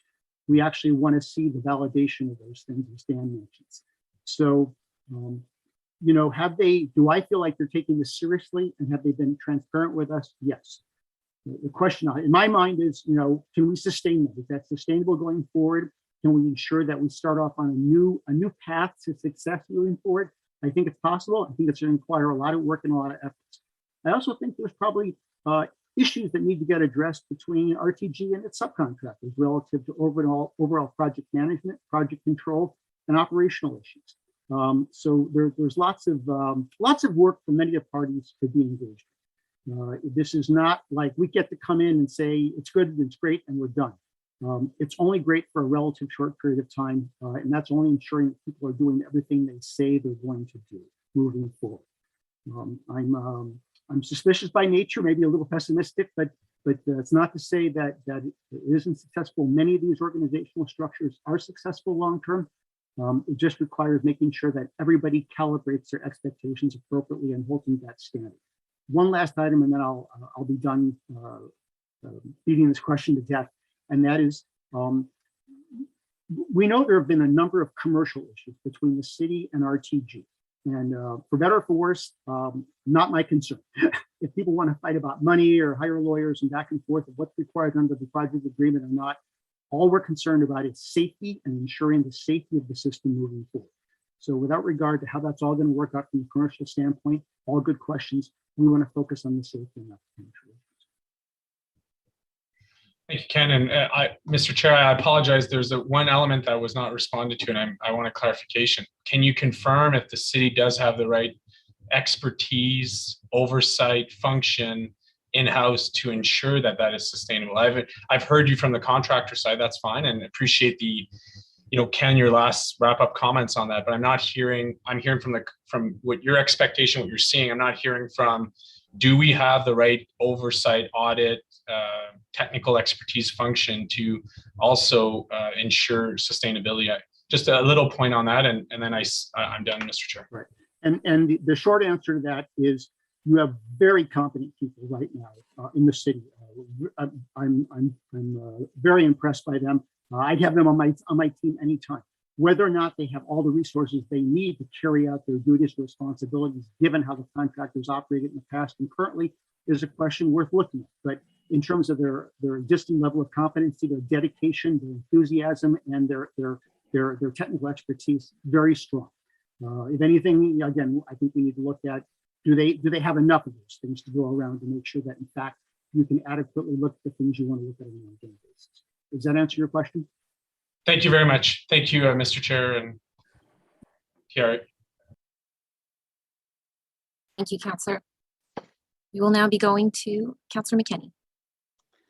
Thank you. Thank you for the presentation. I know that residents have been waiting over a month for this. Well, they've been waiting for over 2 years, actually, to get a reliable, safe system. They don't trust the safety of the system nor the reliability, and for good reason. A couple of key questions that I have a lot of questions, but a couple of key ones.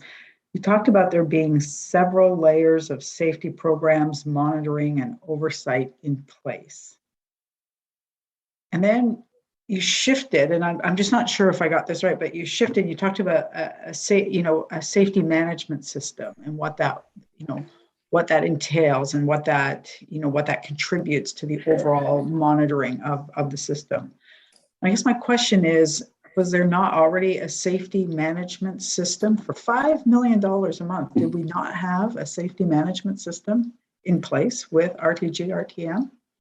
You did. You absolutely did. OC Transco has a SMS in place. The contractors are required and have one in place.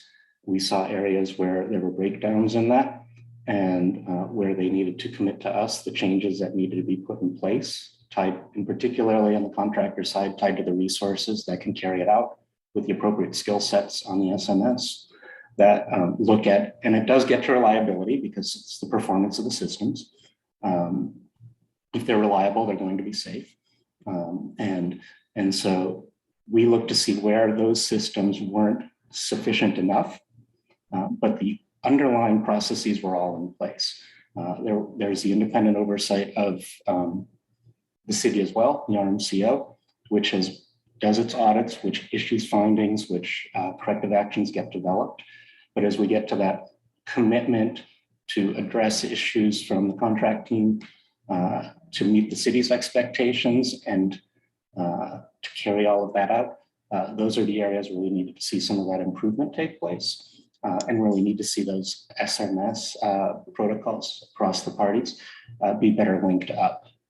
And that's one of the complicated factors you see in a relationship with contract operator at any transit agency, is really getting everybody on the same page with that, and tying, whether it's the day-to-day safety management that each individual group has. So say it's the maintenance of vehicles or track or signals, or it's on the transit agency side, and in this case, the operations, that they are fully synced up, that those processes are reevaluated every year in sync, that they're developed, and that those parties are working together toward the same goal.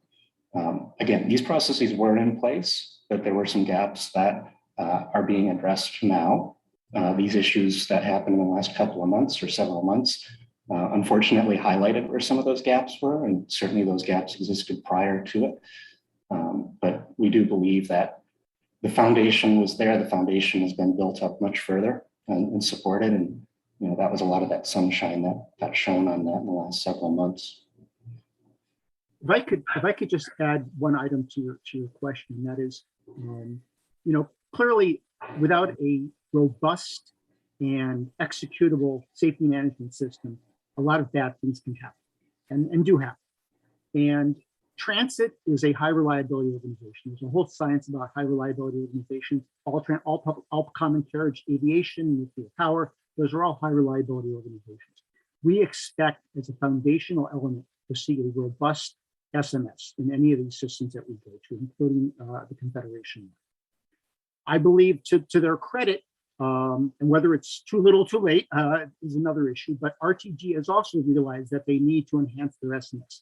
They've brought in consultants, they're bringing in other resources, hopefully to address some of the deficiencies that we brought to their attention, they recognize are deficient. So again, we think it's going in the right place. We can argue for quite some time whether it's fast enough progress, what the long-term look like, but at least we're all on the same page relative to, first you got to recognize you have a problem. And they know they have a problem on the SMS side. And this isn't just about motor bogies or trucks or bolts or torque. This is across the line about how you implement your safety management system. So everybody's on the same page relative to how you address this safety. And as one example of this, it's this idea of when you do this mock testing, we want you to take every single incident extremely seriously. My view of life has been, if you take care of the little ones, you don't have the big ones. So let's focus on the small stuff. That's an integral component of SMS. So much room for improvement there. The good news is they recognize there's need to be improvement. They brought people in. They're going to really, I think, work on strengthening that. Again, I think we need to focus a lot of attention moving forward on making sure they actually carry out what they say they're going to do, and it's sustainable. Yeah, I'd just like to tag on to that real quick, Ken. That's probably the key thing, is that commitment to carry on going forward. Mm-hmm. We changed over to SMS regulation in the US in the last several years from a more system safety-based approach. And so every transit agency has developed a formal SMS plan. If they haven't put the commitment there to bring the resources in, if they haven't committed to change the way that they approach safety, then it's just going to be a reorganization of how it was done in the past, and the gaps will still exist. So what we have really tried to drive home through the conversations here that we've had over the last 5 weeks or so has been the real need to understand how the SMS needs to be carried out. Again, you are a little bit further along in Canada than in the US with SMS already, but we still needed to see where those gaps existed, where there hadn't necessarily been the commitments or the resources allocated, appropriate resources, that's going to change. Developing a better plan right now is the first step. There are a lot of steps to be continued to carry out and enhanced as they go forward, and they are committing to that. If I could just real quickly, Councillor McKenney, that the SMS and the contractor updating its SMS document was one of the short-term mitigations. That's done, and we've reviewed and vetted that. And then the longer-term mitigations of ensuring implementation of some of the contractor enhancements that Chris mentioned have milestones, dates, and follow-up associated with those, and that'll be part of ongoing monitoring as well. Well, yeah, I mean, I'll have to be forgiven for being like highly skeptical that it took an independent review of their return to safety plan. And what I'm hearing, and I'm sure others, are that, you know, they didn't even come in with an enhanced safety management system. You had to push them there. And now you have to keep them against the wall to make sure they keep doing it. And this is after 2 derailments. One, where one of their trains went over a track, over a busy roadway, off the rail. So I'm not coming in, this is not on you. You're looking at their return to safety plan. But I'm not coming out of this with any more confidence than I came into it 5 weeks ago, last week, and today. My other question is around oversight. So with the contract that we have with RTG, RTM, SNC-Lavalin, we don't have oversight. We don't have the city of Ottawa contracts out the oversight for the maintenance of the system. And, you know, you said yourself that, you know, when you did this assessment of their resources or personnel on site, it was inadequate. So because we don't have, it's not part of the $5 million contract, if you will, for the city to oversee the quality assurance, to have that oversight control. Do you believe today, after everything you've seen, that an independent third party should have that oversight, and they should be reporting back to the city and not RTG, because we cannot trust them? We're not going to walk out of here today trusting that RTG, RTM are going to do the right thing. I don't think that we can. Maybe in a year from now, maybe in 2 or 3, but not after today. Nobody believes that they, unless you are here pushing them up against the wall, making them do what they're being paid to do, and are kind of morally obligated to do, which is provide us with safe trains. Should that relationship change between us from company to client to contractor to overseer?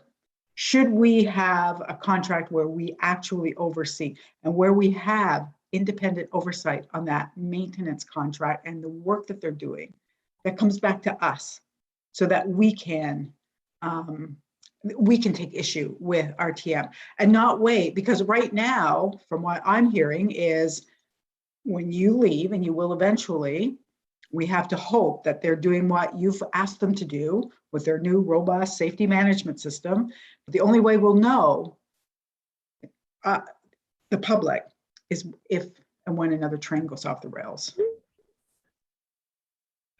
If I could offer a quick thought on that, RTM and RTG have documented and has started to work through, again, with milestones and dates going forward, plans for increased oversight of their subcontractors.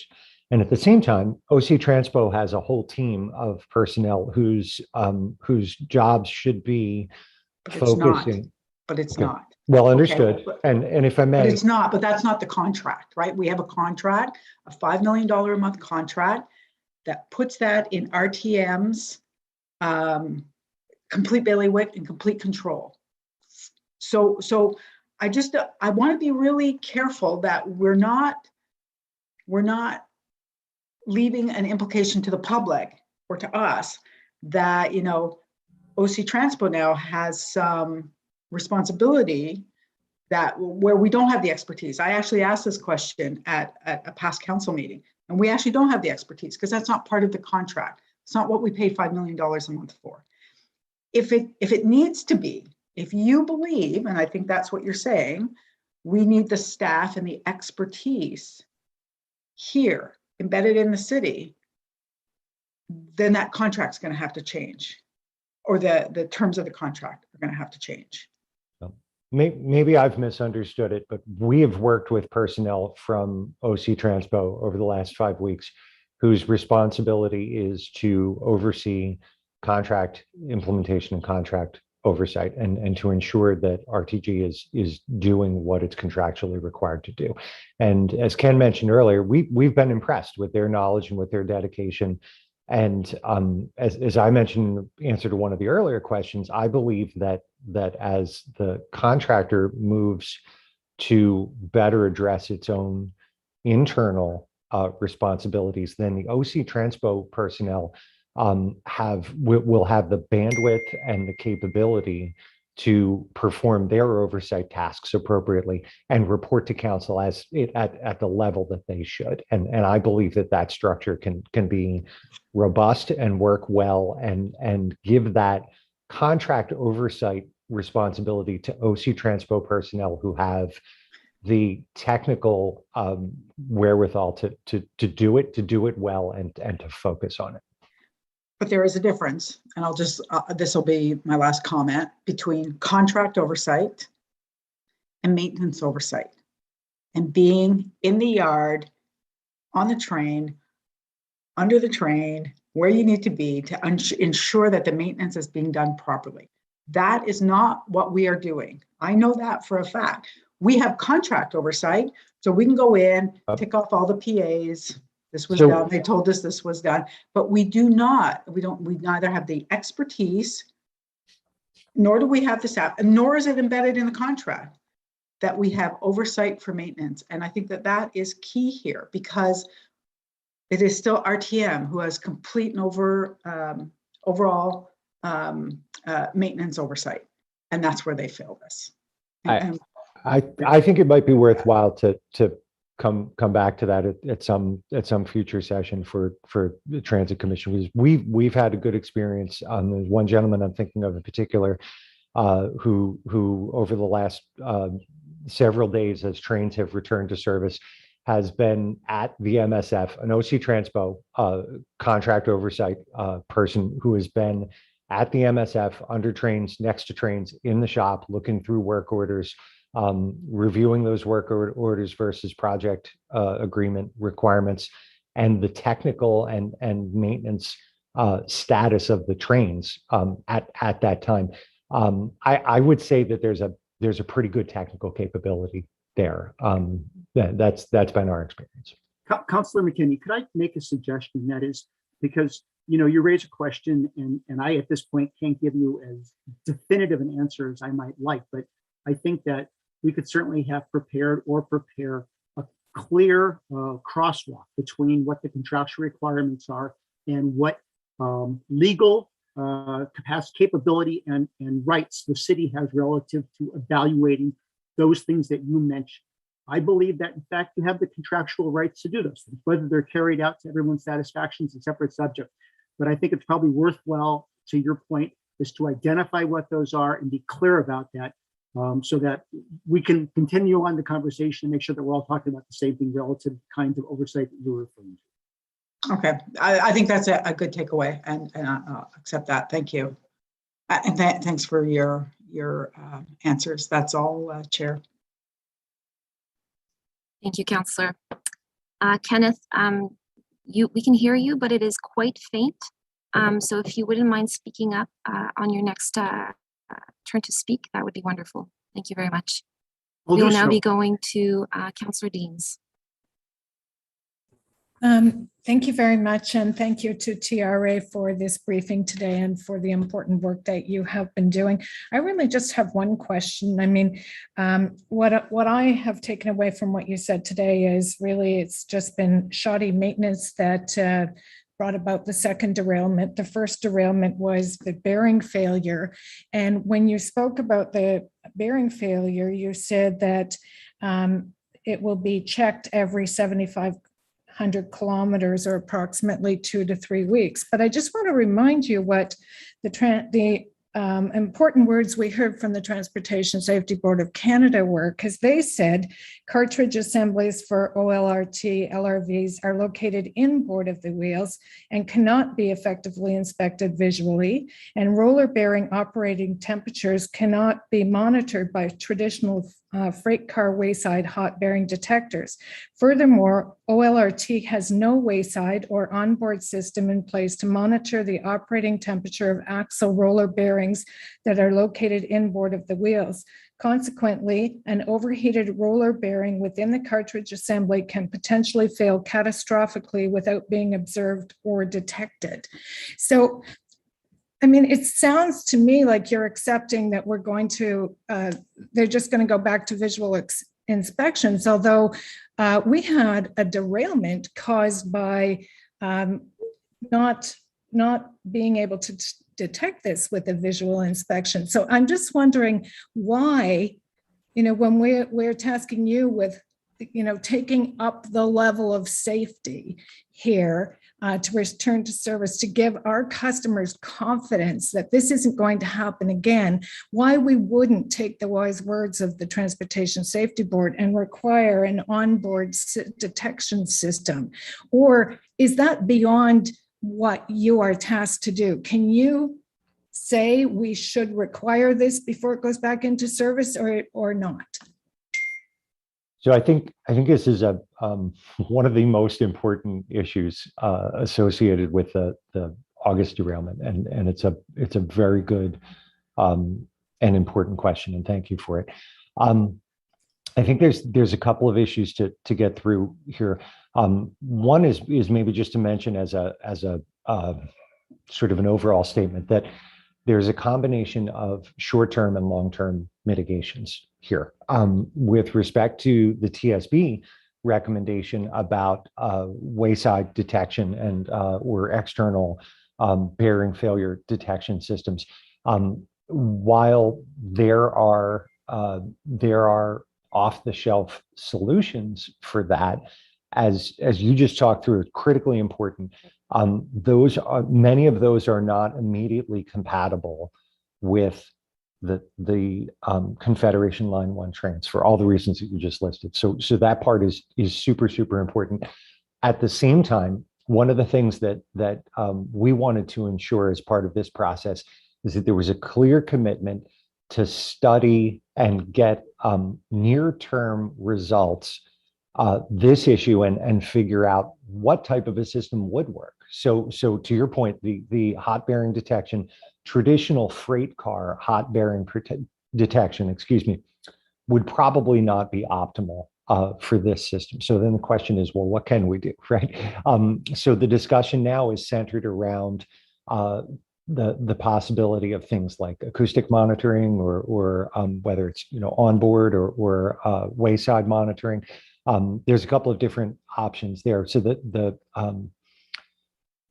trick, I suppose, is to get the best solution for that long-term monitoring, and then also to get it in place, in a time that's timely and effective.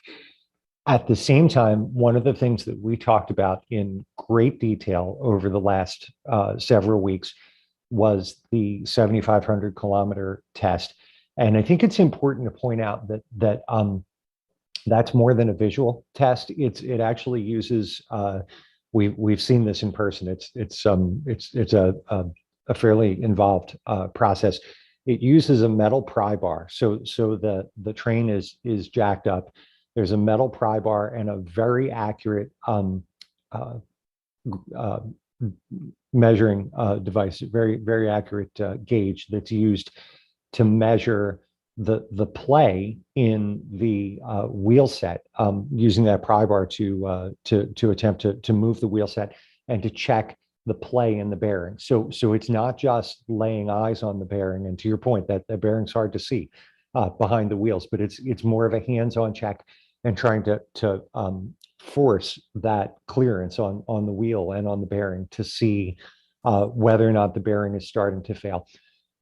One of the other parts of this is critically important is relates to the rate of potential failure of bearings. And we took the last couple of weeks to investigate this closely and to make sure that we had good engineering backing from the contractor, and that we had independently vetted that engineering justification to make sure that that 7,500 kilometer check was frequent enough to catch potential issues going forward. So I think on that 7,500 kilometer check, very important to point out that that's the short-term mitigation that's already happened for each of the trains that are returning to service. It will continue to happen at that 7,500 kilometer interval, and it will continue to be audited externally as well to make sure that it happens. There's still a long-term mitigation which would get at addressing the TSB recommendations. So that happens at two levels, short-term and long-term. But we wanted to be sure that we were happy with and technically satisfied with the short-term mitigation, and that it was more than just a visual. You're absolutely right about that. Yeah, I just wonder if that's enough. So you're saying that to your knowledge and expertise, there is nothing available on the market currently today that would take us to that next level in terms of, ensuring that this won't repeat itself. Like you have a short-term mitigation, which is better than we had, but it's not where it needs to be. And there is nothing available that they could add to the trains at this point in terms of a longer-term solution.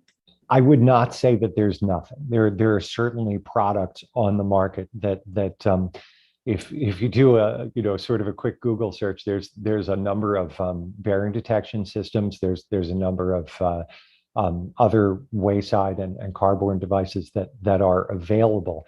I think that the work at this point is making sure that they're going to be effective and that they're really going to work. And again, to your point about the arrangement of the bearings, within the wheel and with all of the other hardware that's on the bogie, to make sure that that's going to be effective. And one of the things we were very, very interested in was to make sure that there wasn't a rush to install a system just to essentially to say that it was done and not have that system be effective. So that's what the analysis is about right now, is to find the most effective system and make sure that it's going to work.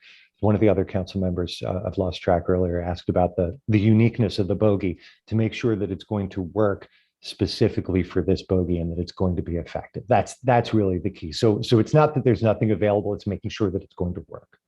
So how much longer will a lasting solution take to put in place? The analysis will be in the next few weeks, and then I think that the question of how long it takes will be dependent on which system it is. But I think we're in the course of a couple of weeks, by the next couple of months at most, to get to a decision on that analysis, and then the implementation will be based on what the product actually is, which solution actually it is. Ken, anything else that comes to mind for you on that? I know we've talked about that in a couple different ways. I just want to emphasize, we spent a tremendous amount of time on this issue. It was really central to our analysis relative to the bearing failure issue. We have been back and forth. We've had many iterations looking at the engineering from our engineers as well relative to that inspection cycle. Is it the right duration to make sure that we don't see a propagation of the issue beyond that duration cycle? And also the 1/10 of a millimeter they're measuring in terms of how much changes. So at this point, we have a pretty high confidence level that it's a good short-term strategy to mitigate against the bearing failure risk. To the bigger issue, and this is just more generic for the industry, is that a freight rail car is designed to be interchangeable. It can go from Vancouver, British Columbia, as long as there's track, you can go to Miami, Florida. They're designed that way. There's a lot of existing systems. In the rail transit business, even though there's some parts that are often similar, each car is relatively unique. For better or for worse, that's how it's designed. So the cars that New York City subway buys, it's not exactly the same one that that Toronto might buy. They're all a little different, even though a manufacturer might say, well, the components are the same. How they're put together, the operational environment, the dynamic envelope, all the different nuances is why people buy vehicles that are a little bit different. So it's not just like, does somebody else have roller bearings the way they're designed here with the outboard traction motors and the outside gearboxes? It's also, what's your operational environment? What are your speeds? What are your curvatures of curves? What are tunnels, structures? All those things come into play because it's not one size fits all. This isn't like where you go out and buy a Camry and the first Camry looks exactly like the 10 millionth Camry. These are all fairly unique. So there's a great risk that if somebody says, well, here's an engineering solution, let's just slap it on. You've now caused more problems. Is it going to fall off? Does it interfere with something else? Does it give false positives? So if it was a world where everything was just, you ran out to the store and you bought one and you installed it, you wouldn't need it. So there'd be a fix for it. The issue at this point for Alstom is to figure out exactly what the right solution is. And by the way, they're still looking at exactly what are the different various potentially contributory factors to the bearing failures. Bearings like this are very resilient. So failures are very rare. So the idea being that this failed, there's torsional forces at play. There's a lot of different engineering dynamics. So before you can actually say, we know this is the right long-term solution, we have to design it and engineer it and build it. We're going to have to figure out to make sure that in fact meets it. So if you design something and turns out that it's not meeting certain requirements or it isn't meeting certain torsional forces that come to play at certain speeds, then they've wasted a lot of time and you've wasted a lot of effort for nothing. So if it was easy, we wouldn't be having this discussion. But the long-term solution, unfortunately, isn't easy. It isn't like there's just a one-off, go buy it and slap it onto the car. That's why we're focused on making sure that the short-term solution is sufficient and that they carry it out diligently. But it is a short-term solution. And, this is a 30-year contract, maintenance contract we have. So I'm looking for how we're going to get from the short-term solution that allows us to put the trains back in service with some confidence. I don't know if I have enough confidence because I would like a more permanent solution than a temporary solution. But who's going to follow up? Is it TRA that will follow up on compliance, or how long is this going to take, and when will we hear back on what the lasting solution will be? I think it's certainly on our list for ongoing monitoring to make sure that the analysis is received, that it's reasonable, and that it's reviewed and accepted by the city. Again, the sort of next update step, I think, is predicated on when that analysis is finalized. But I would say that's weeks. It certainly shouldn't be the 30-year contract. I would think that's something that you should hear the answer to within the next few meetings here for council. So within what time frame would we expect to hear a lasting solution? So I don't have the document in front of me. I'll try to pull it up. Maybe we can come back to it. But I believe that the analysis is due end of year this year, I believe was the commitment there. I'll double check it. Okay, thank you. Those are all my questions. Thank you, Councillor Deans. We will now be going to Councillor Leeper. Thank you very much. If I may just clarify with respect to the last points that Councillor Deans was making. So if I understand properly, we do not yet understand exactly what caused the axle bearing failures. That is still being studied, and there could be a variety of reasons for it.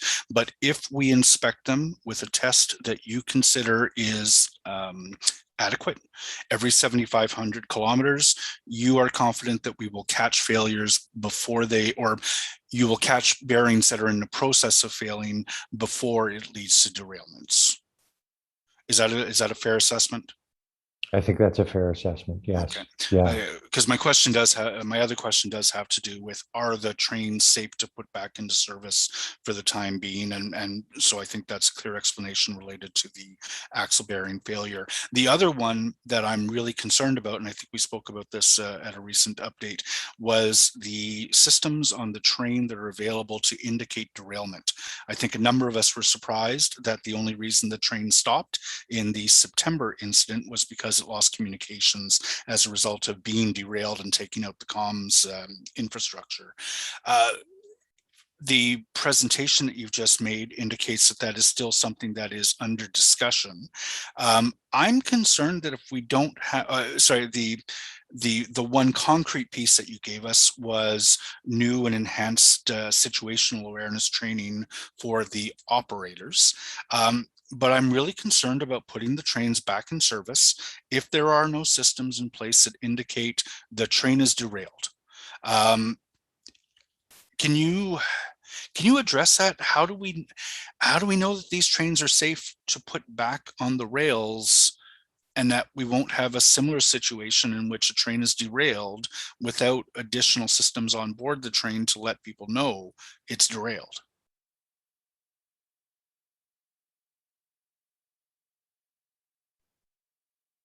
See if I can find the mute button here.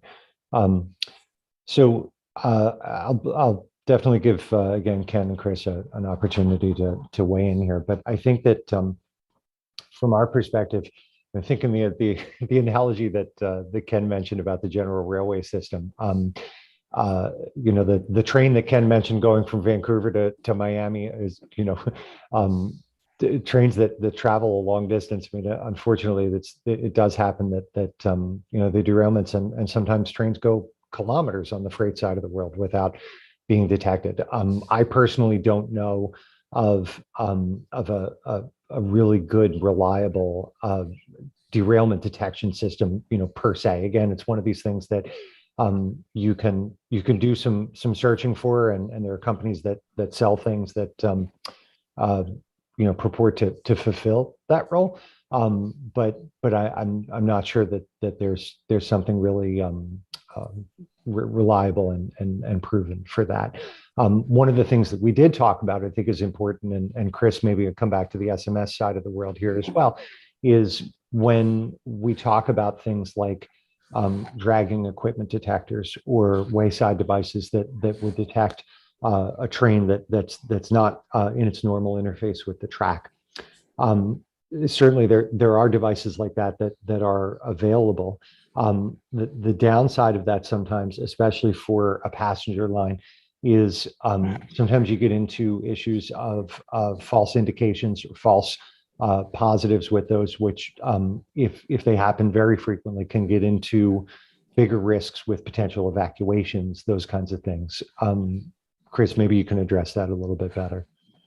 Well, to the point of the false positives, and if you end up stopping trains in between stations and dealing with evacuations and whatnot, we obviously don't want to ever have people stranded or waiting on trains, or certainly being walked off of a train outside of the station.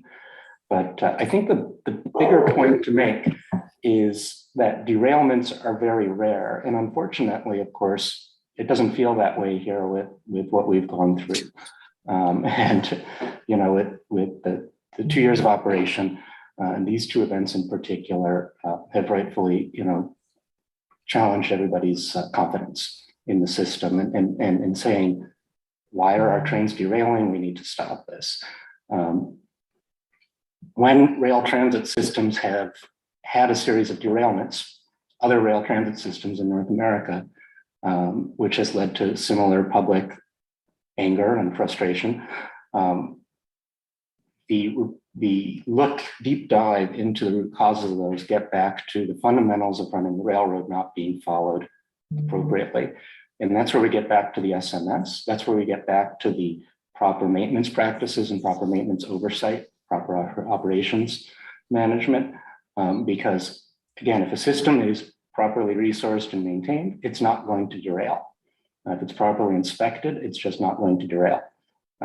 We talked previously about new design issues in vehicles that come up and they have to be managed correctly. Dan referenced what's happening down here in Washington, DC right now. A new issue cropped up. They've had to take a fleet out of service. Other transit systems, of course, have had to take fleets out of service or deal with the design issues that have come up. But when it comes to the workmanship issues, we all agree those should not be happening. Those should be caught through the QA/QC processes. That should be tied into the SMS processes. And those problems should be addressed right from the get-go. where we saw some of those breakdowns in the QA/QC processes that led to the second derailment, and of course the SMS that we talked about earlier. If those are taken care of, issues are caught in the normal inspection process so that they don't lead to a derailment or another adverse effect on the rail system.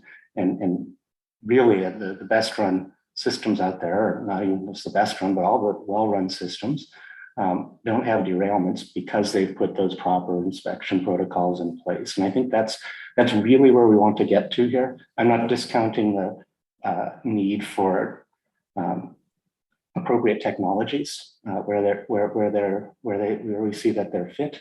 But if we get that confidence and see that confidence of the appropriate resources being in place to maintain the system in accordance with appropriate procedures, then we'll be in a place where, or then we are in a place, I should say, where we can be confident and where we are confident in the safety of the and reliability of the system. So derailments are a risk. It doesn't sound like there are practical proven technologies to detect derailment. And the industry best practice or the industry standard is to avoid derailments by doing the fundamental work properly to begin with. I'd say that's a fair way to put it. You know, we look at that risk management component of SMS, and you want to draw down the probability and the severity of any adverse event, of any hazard that's out there, and you put those protocols in place to do it. The top one is to engineer it out, but otherwise you have the appropriate controls in place and to do that correctly. So yeah, I think you put it well. So as my last question, I do share Councillor McKinney's skepticism around what happens when TRA leaves town. I'm worried about a recalcitrant service provider where there is a risk of backsliding into lazier behaviors. How long are you here? Councillor, if I could just go back to the previous question just quickly. One other thing that I should have mentioned is there are also a series of guardrails associated with the track structure on the light rail system that if you can picture it, there's the two running rails, and then within those there's another set of guardrails that should a train become derailed, that's happened in this case, that guardrail acts to keep the train relatively straight and to keep it from coming too far off of the tracks. So it's not a running rail. It's not where the where the wheel would normally interface with the track. But the idea is you keep it within a couple of inches of the track. And from what I've seen in the photos and the sketches for the second derailment, that's what happened here. That rail did its job. So I think that's an important note, an important device. It's not a detection system. So just as Chris said, it's not to discount the technological part. That part's important, but I think it's also important to think about that in terms of the potential impact for a derailment. It's engineered to mitigate the what if. Yeah, absolutely. Yeah, exactly. And these guardrails are typically found in the high risk locations, going over bridges and other areas. It's not necessarily the full right of way of any rail system, but in those higher risk areas where you want to keep that train in place, because moving too far away from the track would be dangerous. Okay. So how long are you here? To your second question about how long we're here, yeah. We'll be here as long as the city believes that we can provide value and be of assistance to you in getting the line to where you want it to be. But not looking to minimize our engagement, but you and others have raised some very valid questions about contractual structures, what I'll call the commercial issues over the contract and the design of the contract, the operation, implementation of the contract. And those are worth examining. Again, not part of our current structure. We'd be happy to assist in that area. We do that kind of work. But those questions go to the heart of the commercial relationship. And, if you're concerned, why did you have to bring an outside party in to do this kind of stuff? What rights and obligations do we have under our contract? What are our expectations for them? How do we calibrate expectations? Those are all good questions. I think they need to be examined, because one of the first things when we get involved, and we work with many firms that hire private contractors. There's nothing inherently wrong or unsafe with hiring private firms to operate or maintain the system. It's done around the world. It's all about contractual compliance. It's about calibrating expectations. It's about the business relationship. It's about agreeing what the metrics are. And it's basically making sure you have a good faith relationship. So a lot of the questions you've raised and others have raised really goes to that issue of the commercial relationship. And I think it's worthwhile to have those examined because they may help answer a lot of other questions relative to how comfortable do you feel in the oversight of this contract for the next 30 years. Okay. Thanks to the moderator. Thank you, gentlemen. Thank you very much, Councillor. We'll now be going to Councillor Meehan.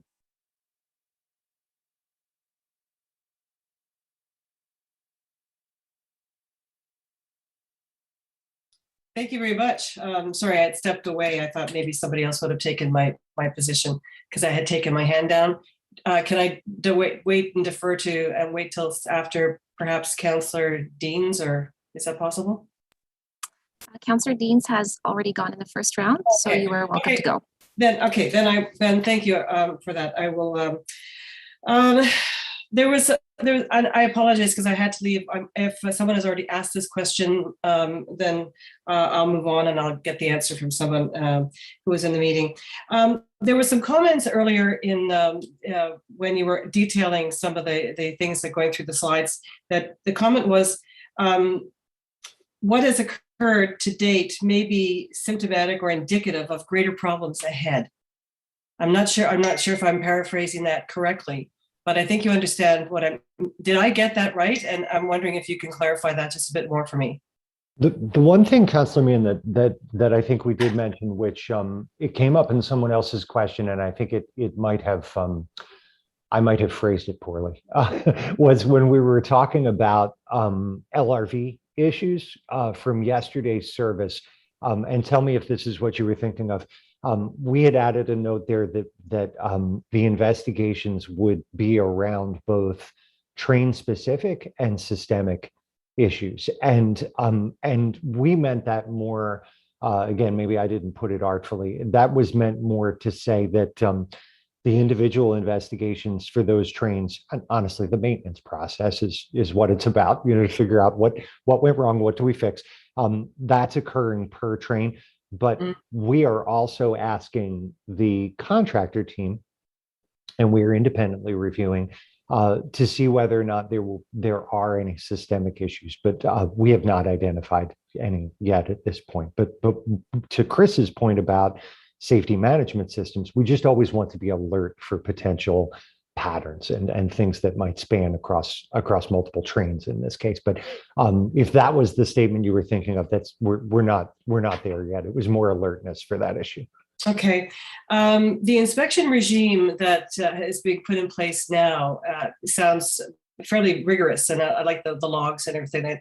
What was in place? Was there anything in place that was anywhere resembling what you've actually had put in place now?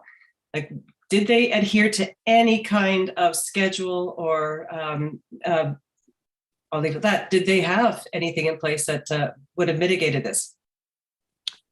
So the quick answer is yes. There's a series of preventive maintenance procedures that included all of the different components that are on the critical connections check that I referenced earlier. The difference here is these were collected all in one place as an opportunity to learn the lesson from the September derailment in particular and the workmanship issue, and to make sure that all of these issues were hit all at one time rather than across multiple preventive maintenance inspections as they typically are. So all of those components are subject to regular preventive maintenance, but the idea here was to do a fleet-wide sweep of all components that have a single point of failure for hardware connections and check everything at once, in addition to the preventive maintenance program. So it's more rigorous now than it was. Well, and maybe more, what's the word I'm looking for?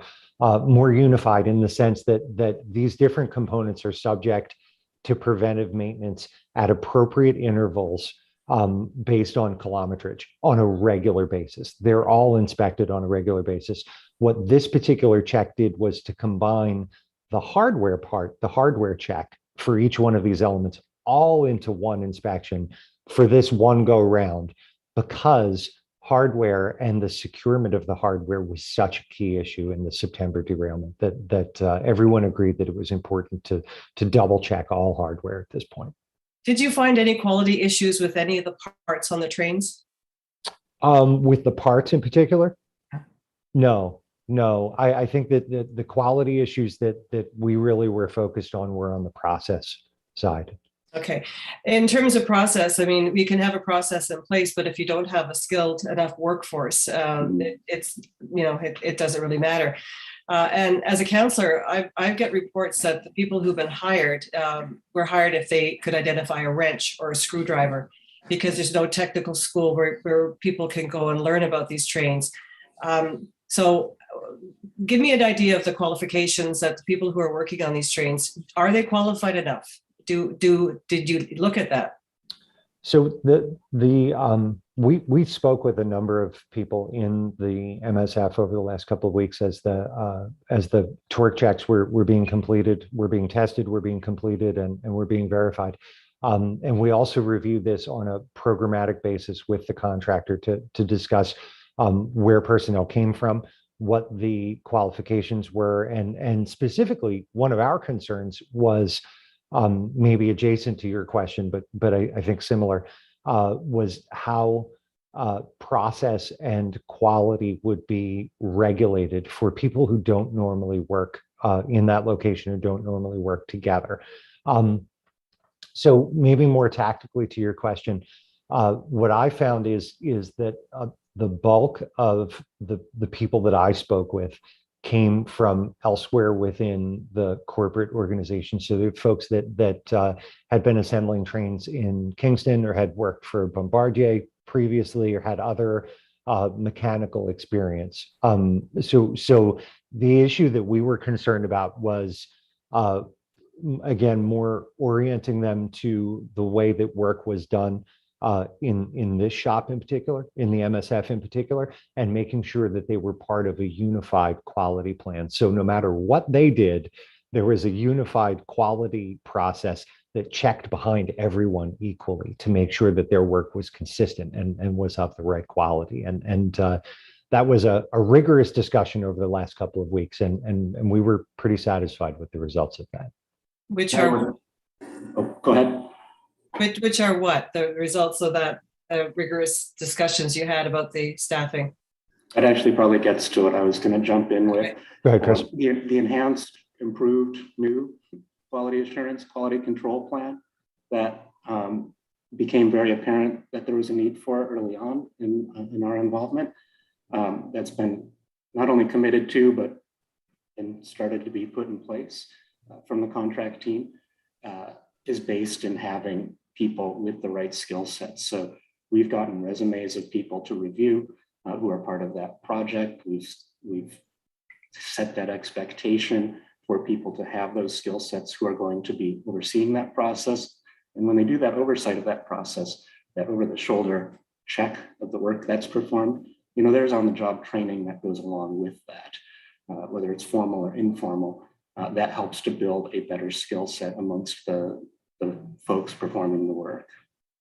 If I could add a couple of things. One is just for the first point you make, Councillor, was that the fact that we've identified something as being, it needs to be improved or they need to expand it doesn't mean it didn't exist before. It just means that under our scrutiny, we felt it doesn't match what we think is necessary to run a safe or effective system. And we insisted that it be improved or enhanced or added resources to it. And as you've heard, that was in the quality assurance, quality control standpoint, it was in workmanship, it was in documentation, and it was in SMS. So all these things are areas where they certainly had something. Contractually, they had to have something. Did we think it was sufficient? No. So that's why we wanted it improved. So the fact that we say make it better doesn't mean it didn't exist. The second part with regard to qualifications and technical competencies, I want to be honest, it's a struggle for all rail transit systems, probably for many, many industries, especially today. But finding the right technically qualified people to do this is a challenge. But that's part of the challenge of being the contractor. I mean, Alstom's a very large worldwide organization. This isn't a small operation. And certainly we believe that they have the resources and the capacity and capability to figure out how do we get people who have the right background skills and train them, and to train them in such a way that they become qualified to do the work required. And at the end of the day, if somebody tells us, listen, you know, we need 50 qualified mechanics, grade A electricians or certified mechanics, and we only have 40, then the answer is, well, then you can't run that level of service. You can only run what you can maintain. One of the things that we often suggest to our clients is they as I've used the term before, they put together a crosswalk, which is you identify all of the inspections, all the preventive maintenance requirements that are out there, all of the repairs that have to go on. You run the numbers. What does that require in terms of personnel numbers? And then you work out and figure out what staffing do I need and what qualifications do I need.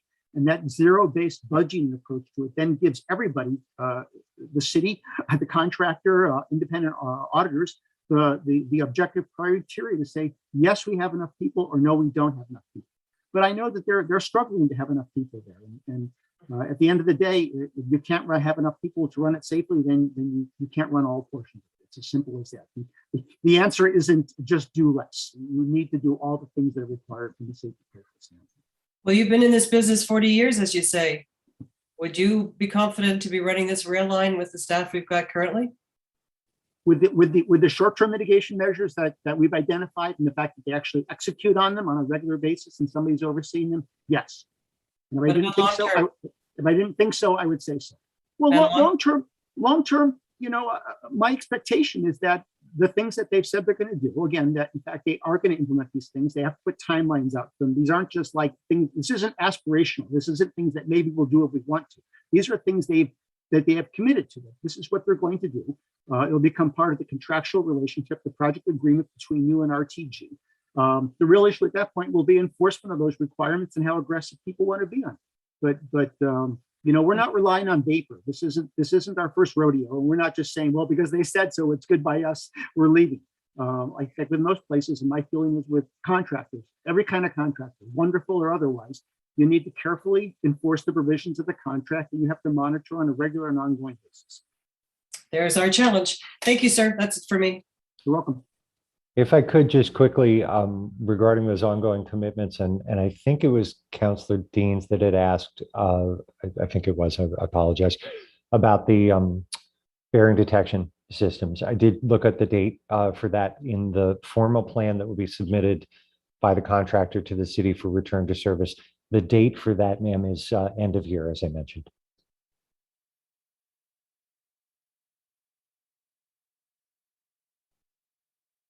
Thank you very much. So I don't see any more councillor hands up. Is that all for the first round of councillor questions? Okay, so we will now be moving to transit commissioners. We will start with Sarah Wright-Gilbert.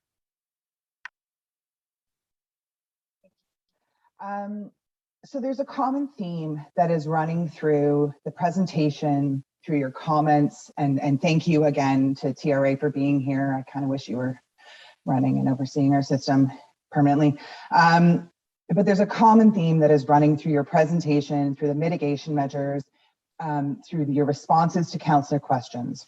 We're talking about, you know, in your presentation, you're talking about, sorry, I'm unwell at the moment, revisions to maintenance practices and procedures, addition of supplemental QA/QC, long-term monitoring enhancements, you know, long-term mitigations, clear timelines, and milestones. The thread that is running through all of this, and where I'm struggling with, is trust. We, as commissioners, councillors, but more importantly, the riders, are being asked to trust RTG to do what they said they were going to do. And I think we can agree that over the last 2 years, that hasn't happened. They haven't done what they said they were going to do. And if we want to get specific, torquing bolts, right? They didn't torque the bolts. They didn't tell the next shift that they didn't torque the bolts. And as a result, the bolts weren't torqued and the gearbox came off. But more disturbingly for me is the part of the TSB report that talks about how, and we're talking about the train specifically that derailed in September, that the report notes, quote, that the work order for the train was unavailable during the maintenance. Therefore, staff scanned an old work order and the work was recorded for another car. That is not simply negligence or human error. That's intent. And so I have a serious problem. I have no problem with the work of TRA. In my mind, TRA, wonderful. Like all of you a lot. I don't trust RTG. I've said this openly, both in the media and in Transit Commission meetings, and I've said it to their faces, virtually in Transit Commission. Nothing that I have heard here today is going to make me believe that our line is safe for customers long-term. And the reason I say that is because the safety of this line relies on us trusting RTG and RTM and all of their subcontractors to do what they have said they're going to do after you leave us. And so I guess my question is, and then I do have a follow-up. My question is, what is the level of trust of TRA that RTG is going to do what they say they're going to do in the long term after you leave? Because really, while you're here, fantastic. They've got parental supervision, amazing. But once you're gone, how do we guarantee that they're not going to slip back into their old ways of apparently falsifying records and not torquing bolts? Okay, let me start out, and I've been doing this for a very, very long time. I'd like to say I'm a gray hair, but I actually have no. And so I'm going to share with you my experiences for what they're worth. You obviously have an opinion on this subject, and a couple of things, just sort of big picture. One is relative to, I think you used the term they falsified or they grabbed it. I'm a big believer in the old term, never attribute to malice that which would be adequately explained by stupidity. I don't believe that somebody actually said, I'm going to falsify this report. That is very serious. In my experience working in the world of rail transit and common carriage for many years, intentionally falsifying documents is extremely rare. Often what happens is because of difficult processes, because of managerial pressures, because of poor training, because of poor quality assurance, people take shortcuts. And then they take more and more shortcuts, and pretty soon the standard becomes, this is how we do business, it's okay and acceptable. So not making excuses for anything they've done, they're inexcusable. I don't know that somebody got together and said, let's falsify records here, or let's falsify something. So that's, well, if I can just stop you there, in fairness, like I take your point, but in fairness, the TSB report was very clear that the maintenance records were not available, and so they used a work order. Sorry, wasn't available, so they used a work order from another train. I mean, I'm not saying it's some sort of grand, conspiracy. What I'm saying is that they've used records from another train to complete the work. That's not human error. That's intent. There is a difference there. Well, I don't want to semantics, but what's happened is over time is they've decided that was the proper work route. I'm not suggesting that it's right. It's clearly wrong. We've taken issue with it, and that's been changed. Obviously, that was one of the key concerns. But again, I want to focus on really sort of a more core point here, which is the fact that how do we make sure they're doing the right stuff? And obviously, if there was a silver bullet and a simple answer, you wouldn't need us, and we would have been done with this ages ago. Unfortunately, like a lot of things, it's a complex problem. And I said in my response to the last question, I'm not sure if you heard that or not, but that there are many challenges in having private contractors operate and maintain this system. There's financial issues, there's legal issues, there's commercial issues, operational issues. They all come into play. And the number one thing first off the bat is I don't get out of bed in the morning thinking people wake up and say, I'm going to do a really lousy job. My sense is that people want to do a good job, and pretty much given either the direction they've been given, what managerial direction they're working under, the mores of the organization, the culture of the organization dictates what they will or won't do. So I think there are issues. We talked about them relative to oversight of quality assurance, quality control, SMS. We're trying to be a little diplomatic relative to the idea that there's many areas where they make significant improvements. They recognize that as well. We have not gotten pushback or people telling us, no, this is wonderful, we're doing a great job. They have the fact that they're bringing in more resources, the fact they're bringing in additional people, they're providing resumes, tells me that they understand there are deficient conditions. So that's one element, is understanding that there's a problem that needs to get fixed. To your point, which is very well taken, and I wish, again, I had a simple answer to it, is how do we get a level of assurance going forward forever that, in fact, we can trust them that they will do the right stuff? And my answer to that is you must aggressively monitor all of their activities and all their operations and all the things they do on a regular basis. If somebody fills out an inspection form or a maintenance form, knowing that somebody is randomly going to come in on a regular basis and inspect it and look at it, and there will be consequences if it's not right, or they use something else to record a measurement which wasn't the right document, people will adjust accordingly. And again, these things, when things go south, it isn't usually a result of all of a sudden it happened overnight. It happens over time. And that's when things start to degrade and decay. And I'm a student of reading all about accident reports and incidents and what's going on in the world of transportation. There's no shortage of this. And again, I could talk about this subject forever and ever, but the answer to these things is nothing more than just hard grunt work. It's actually actively pursuing and following these things to the ground every day, monitoring it and making sure that they know what they're being held accountable, and that if they don't, there's consequences to it. There's no better, simpler answer. There's no magic to it. It's not like something that somebody's figured out a way to do it. If you want to make sure you have rock solid compliance with your contractual requirements, your project agreement, nothing takes the place of actively and ongoing effort to measure that and quantify it and hold their feet to the fire. It's as simple as that. And I guess that really goes to the point that Councillor McKenney was making about the structure of our agreement with RTG, in that, we need to get a little bit more information in terms of what we're able to provide this rigorous oversight to RTG and what they're doing. To your earlier point, and I take your points, they're well received with respect to, if someone knows that you're going to be inspecting their work or auditing their work, that they're less likely to, what's the word I'm looking for? Mess it up. We'll just go with that. Or submit paperwork that perhaps is incomplete or incorrect, or however we want to put it. I will say to you, that train that derailed in September, that the paperwork was from another train and then they submitted it as complete, that train was from the previous derailment. Anybody with half a brain in their head is probably going to assume that if that train was from a previous derailment, there's probably going to be some scrutiny in terms of the repairs. So while I accept your argument, there is some fundamental and I think systemic issues within RTG, and you've sort of alluded to systemic issues within RTG and their subcontractors. And I don't personally believe that shuffling around managers or firing managers are a permanent solution to systemic issues that have clearly trickled their way down to employees on the front line, perhaps not doing their jobs to the standard that we expect. And quite honestly, and when I say we, I mean the riders expect. Mm-hmm. And it all goes back to my point that I started off with, which is trust.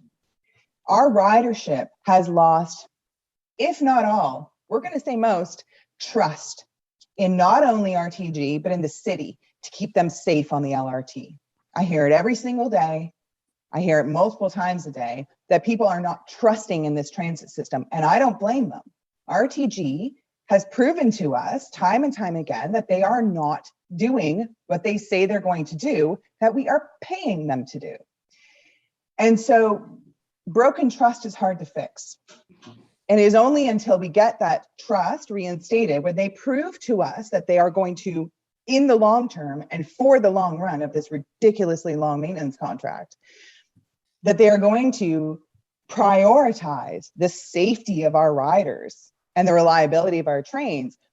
That's when maybe our customers will come back, if possible. My follow-up question is about these long-term commitments, where you've talked about there's milestones and there's dates of the long-term mitigation measures. what are the consequences for RTG if they do not meet these milestone dates? That's up to the city. The city is the contract holder. So, you know, in any contract, I'm a lawyer by trade. You know, there's remedies for contracts that you know, both parties are not held accountable for. Oh no, we're quite familiar with that. If there's a breach of contract, there's commercial implications. And again, it's really beyond our pay grade to talk about what are the consequences if, in fact, to your point, they don't change their ways long term. There's other issues that come up. They're not able to deal with these. That's really an issue for the city to determine what they think is the reasonable and best course of action moving forward. All we can do is identify for you whether or not we think they're making good faith efforts to improve, and whether or not we can quantify that progress. Yeah, we're really familiar with laying out some consequences for missed dates. I really appreciate your answers. I'm going to echo what Councillor McKenney has said, and I believe Councillor Deans and Councillor Leeper. I appreciate the work of TRA, and I will restate that I wish you were running our transit system, or LRT. However, I have zero confidence in RTG. I don't trust them to keep me safe or my family safe on the LRT. And I don't trust that they're going to change their ways, because my favorite saying is, when someone shows you who they are, you need to believe them. RTG has shown me, and I believe a lot of riders, exactly who they are. They've shown us. They don't care. And so, as far as I'm concerned, I don't trust them at all. And I appreciate the work that TRA has done. I appreciate you holding this technical briefing for all of us. I appreciate the questions of my colleagues. But I'm pretty sure that once you find folks leave town, RTG is going to be in a backward slide, and I don't trust them. So thank you very much. Those are my questions, Mr. Chair.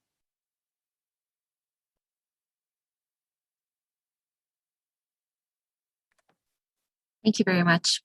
I see that Councillor King has a question. So Councillor King, please proceed. Thank you so much, and apologies, I can't start my video, unfortunately. And I've been on multiple meetings. Oh, there we go. I've been on multiple meetings all day, but I've been trying to monitor this technical briefing. And I guess I had a technical question for our consultants. We know that safety management systems, according to federal regulations, are supposed to create a process of accountability with respect to safety policy and a process to ensure compliance with regulations, rules, and other instruments, provide a risk assessment process. And that, leads, if we're able to measure this, then we don't have to rely on trust in a sense, because we are verifying. So I wanted to have a question, notwithstanding the contractual arrangements and having to go through RTG, RTM, et cetera. I'm just curious whether there's anything that could potentially provide visualization for the safety management systems. I'm thinking of technology dashboards where we could actually see, and if we had that scenario in place, at least as council or through city staff, to actually visualize what's going on, we'd be able to track and measure compliance. So I'm just wondering if those types of technologies are available, and if that's something that city staff is considering, because in my estimation, if there is that type of tool that would provide visualization into the safety management system and compliance, as a councillor, I would want to see that. And I would want to be able to verify, so that we don't have to trust in a partner which has not demonstrated trustworthiness. I can take that. The first part is a real easy answer. Yes, absolutely. There are systems out there to track safety data. There are dashboards that exist with some off-the-shelf systems, but there's other dashboards or reports that can be created that generate the performance data that you're looking for. That could be important. Reliability, performance of the core requirements of maintaining the system, operating the system. A lot of this data is out there. OC Transpo, for its part, on its side, tracks a lot of this data. It's part of its SMS. I think there's opportunities here on the maintenance side of the house to build on that. And through the more rigorous QA/QC processes that are being put in place, both the big lift happening right now, and then the long-term commitment to a heavier attention to it, that will yield a lot of data on the quality side of things that shows that we aren't experiencing that practical drift that's happened, that's led to maintenance activities or preventive maintenance, PMI inspection activities falling off course from where they should be.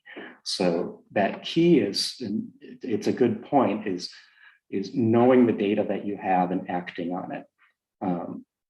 I just stay on this SMS, focus for a moment. How do we get people who are not wearing the safety hat per se involved in safety? How do we get that mechanic, frontline mechanic, understanding that he or she plays a critical role in safety? That when they do that inspection, that properly filled out form is part of the bigger safety management system. It's through data tracking, it's through data reporting, it's through promoting that message out or having that safety awareness message out to employees about performance, saying we were 100% on time with our PMs, or they were 100% accurate. Our quality checks demonstrated that you were doing the work properly. There's a lot of different ways you can slice and dice the data if you gather the correct data to be able to start to demonstrate the appropriate safety, the appropriate quality measures are in place, and that you can trust the safety as a result of that. A little bit long-winded. Did I answer your question there? You did, and it's good to know that those technologies are out there. I would hope that we, as a city, and our transit staff, and the way that we interface with RTM, RTG would allow for us to have some level of transparency into a system like that. Because my concern is, the potential of deficiencies being reported or non-compliance being reported, and the council not having a good sense of where the SMS process is at. So, at this point, I know that we are not safety specialists. We are not regulators, but it would be good if we have to conform to these tools for us to have some level of visibility. I would hazard to say in real time, so that we could see, if we are moving towards violations or if there are challenges.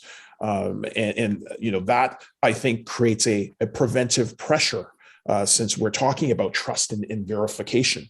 It puts a pressure on RTM to perform, because it ensures that we are tracking these issues in real time. So I would like to see, ultimately, and I don't know if our contract precludes this. I know that we have to, go through one party to get more information, but I would like to see some real-time data so that we can have assurances that we are on the right track. So I do appreciate the answer to my question. It does answer it, and my feeling, and I'm sure that's the feeling of many other councillors, I'm sure there's a consensus on this, is that we want more visualized data that allows us to have some insight on the safety challenges that we're seeing with the system.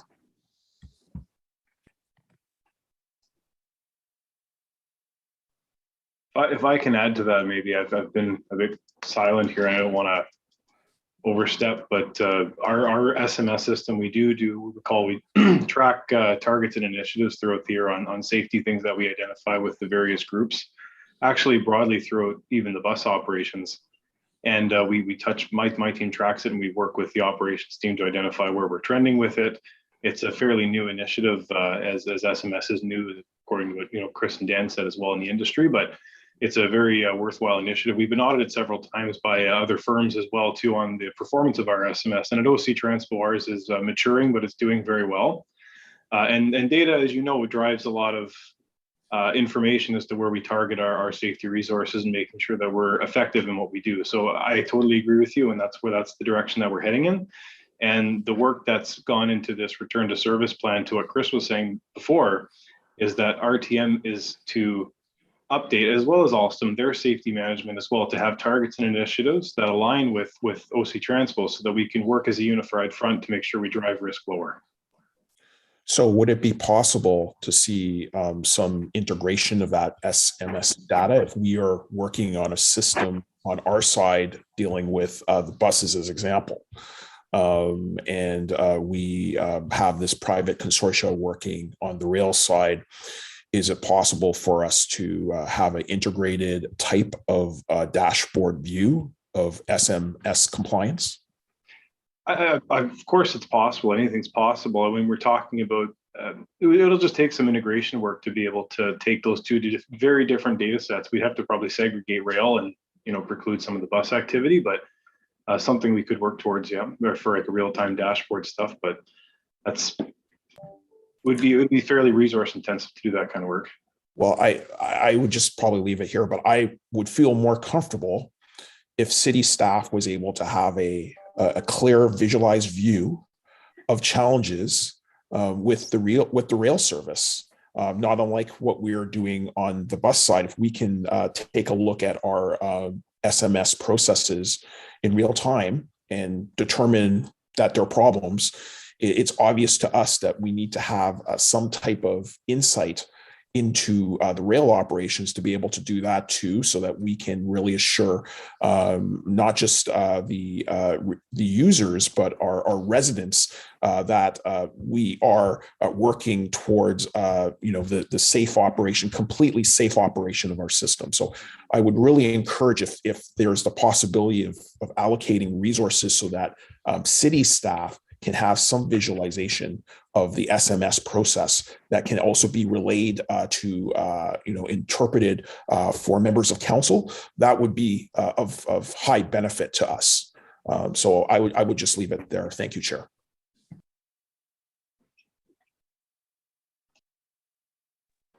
Thank you very much, Councillor King. We'll now be going to Michael Olson.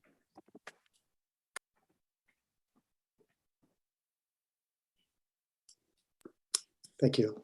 And thank you, Mr. Korak, Mr. Hopper, and Mr. Walgren for your presentation and for your work. It's one of the best things to happen to Ottawa in a long time. I look forward to seeing the fruits of it.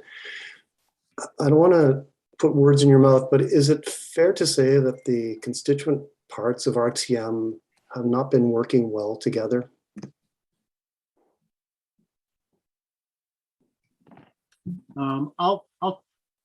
I'll take a stab at that.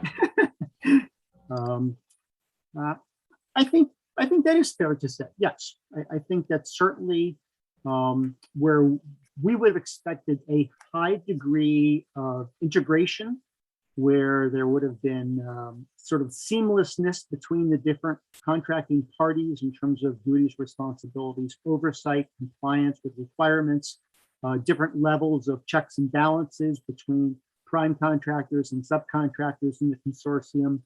I believe it is not, being diplomatic, not as cohesive and as integrated as we would have expected or that we would like.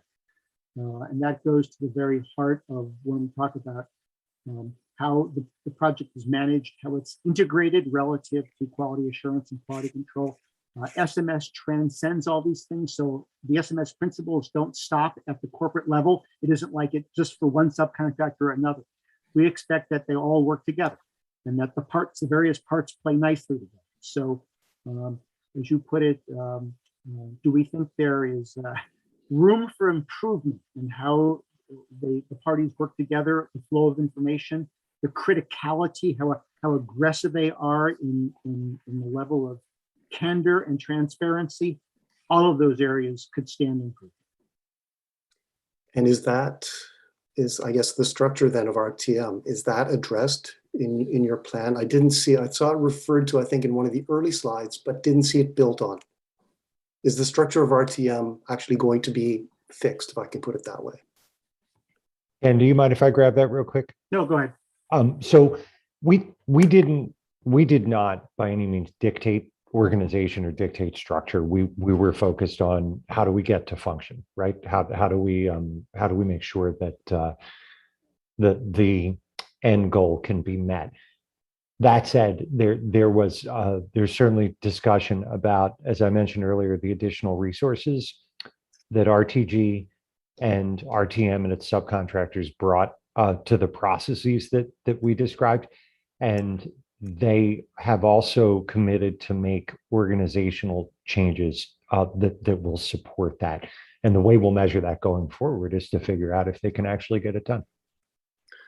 So you had many meetings with them over the past month. Yes. Do they recognize that this is basically their come to Jesus moment, that they have to deliver perfect service for the foreseeable future? Because as many councillors have mentioned, there's a lack of trust, for want of a better term, that they're actually going to deliver. And people, everybody in the city, contrary to the Bolts, are completely torqued by this now, completely. And they don't want to see another system outage for another 3 months. I'll try, and then certainly my colleagues are free to give you their opinions as well. At this point, I think it's opinion, but the short answer is, I hope. I mean, I know I've heard from OC Transpo staff that certainly these incidents have focused their attention like a laser beam. That they are now doing things and integrating activities and putting resources together that they have not seen before since operations start. So we view that as a positive sign. I'm always looking for to accentuate the positive, and that in fact perhaps they do recognize that this is a critical point in their relationship with the city, and that this is the time to really focus. Again, I know I probably sound like a broken record. I can't speak to the duration effect of it. I can't speak to whether or not that's a huge focus to get us over this hurdle. And then, we drift back. The term that, as Chris used in safety management is practical drift. We end up back where we were. Or do they truly say, no, we've gotten a wake-up call and we're going to be different. And we're going to actually put all these different approaches into play and into actual day-to-day practice. And all those additional resources we're bringing in, the additional QA, QC folks, the SMS consultants, the people who are going to evaluate our current safety case, the people they brought in to help integrate the SMS across all levels of the organization. This is now permanent. This is part of the furniture moving forward. That's our hope. And that's my hope as well. And, all I can give you is my opinion is that, in fact, if there was ever a wake-up call, ever a time where people say, you've got my attention and we're going to treat things differently, even if they say we didn't do anything wrong in the past, but now you really have our attention, let's hope that's the case. But the only way to have the assurance that you and the others are looking for is just by constantly evaluating their performance and holding them rigorously to the contractual requirements. Okay, Mr. Korak, thank you. And I have one last question I'll ask your opinion of. There's an old saying, if your car goes into the ditch, the first thing you do is you get the car out of the ditch. The second thing you do is make sure that you don't go in the ditch again. Given all the measures that you have outlined, you and your colleagues have outlined, on a scale of 1 to 100, how confident are you that if RTM does those measures, short-term and long-term, that we will keep the LRT out of the ditch? Well, first off, this is the world of transportation, and there's no such thing as absolutes. Nobody can guarantee anything. What we focus on, something else happens tomorrow. It's always possible. I've been doing this for a very, very long time, and my sense is that by taking care of the little things, you prevent the big things from happening. So I have a fairly high level of confidence, closer to the 100% than to the 1%, that if they're doing all the things they say they're going to do, that they're rigorously enacting these programs and these procedures, they're following them. It's turning into more of a learning organization, that the more that we have going on, the more that we respond appropriately and take actions to minimize risk and hazards under the root cause analysis, the hazard mitigation models. It's all good, and that they should dramatically reduce the chance of ending up back in the ditch, using your terminology. Could something new show up or whatever? It's possible. But again, the more closely you pay attention to these things, the less likely you're going to have bad things happen. That's why, we talked about, as part of this mock testing, you heard about this throughout our presentation they did last night. There were a number of vehicles that exhibited, some type of sign of potential failure. We don't know if it's a real failure, if it was just technicians being overly cautious, but we're optimistic about it. That's a positive. The fact that they took strong actions to say, we're not sure, it could be nothing at all, but let's take it off the line and examine it and investigate it and make sure that we are 100% clear on what that is before we put it back in service. Those are good things. And that's a lot different than I think where we were, 6 weeks ago. Perhaps that wouldn't have been the same approach, and they weren't quite as aggressive. So I'm seeing the right things right now, if that helps. Mr. Korak, thank you again for your answers. Thank you for your work and that of your colleagues as well on this issue. It's very, very much appreciated. Thank you. You're welcome. Thank you very much. So this concludes the first round of questions. I will pass things over to Chair Hubley. Please note that the media availability will be taking place 15 minutes after the closing of this update. Ceci conclut la première partie de la période de questions. Je cède maintenant la place au président Hubley. Veuillez noter que le point de presse se tiendra 15 minutes après la fin de cette mise à jour. Chair Hubley. Thank you very much, Kina, for moderating the question and answer session. This now concludes today's technical briefing regarding an update on the safe return to service of O-Train 1. Thank you all for joining us today. And as Kina mentioned, the media available will start in 15 minutes after the close of this. So thank you all, and we'll see you next time.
Welcome back, everyone. So this begins the media availability portion of this update. I will now invite each agency alphabetically. As usual, you may ask one question with one follow-up. Nous allons maintenant répondre aux questions des médias qui pourront poser une question et une question de suivi. So we will start with CBC Ottawa, Trevor Pritchard. Trevor, are you on the line? Okay, perhaps we can go to Kate Porter at CBC. Do we have Kate Porter on the line? Okay. Alex Gouge.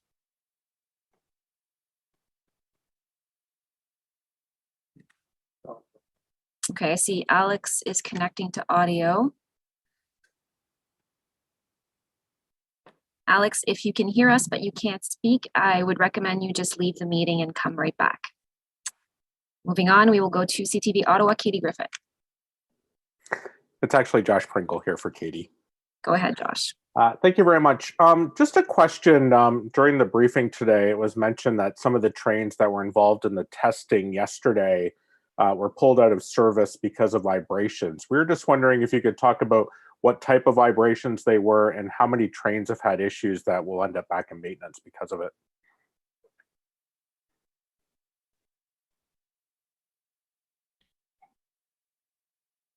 I have. I can take that. So, I mean, just to put some context around it and sort of in line with what's been said, there's been an abundance of caution, a lot of messaging to staff, retraining, making sure that people are aware and feeling the vehicles as we move back into testing and service. So the report of 3 vibration vehicles, I believe, have gone back into the yard, and there's been a total of 5 LRVs that have gone back. 2 are back in the spin to go back into the testing.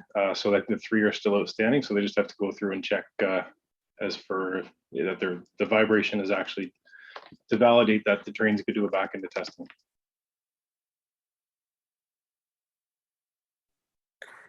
And I'm just wondering, can you clarify, like, what is exactly the vibration issue that would cause these trains to be pulled out of service? Is it something that's in the wheels? Is it something that just a driver, an operator would see as they're going along? It could be a wide variety of things. It could be the interface as it's going on a curve. It could be, a bit of shaking over different parts of infrastructure as it's settling after repairs and whatnot. So I mean, it could be a very wide spectrum of things, but something that we're taking very seriously to make sure that the vehicles are safe to continue in the testing before we go into service.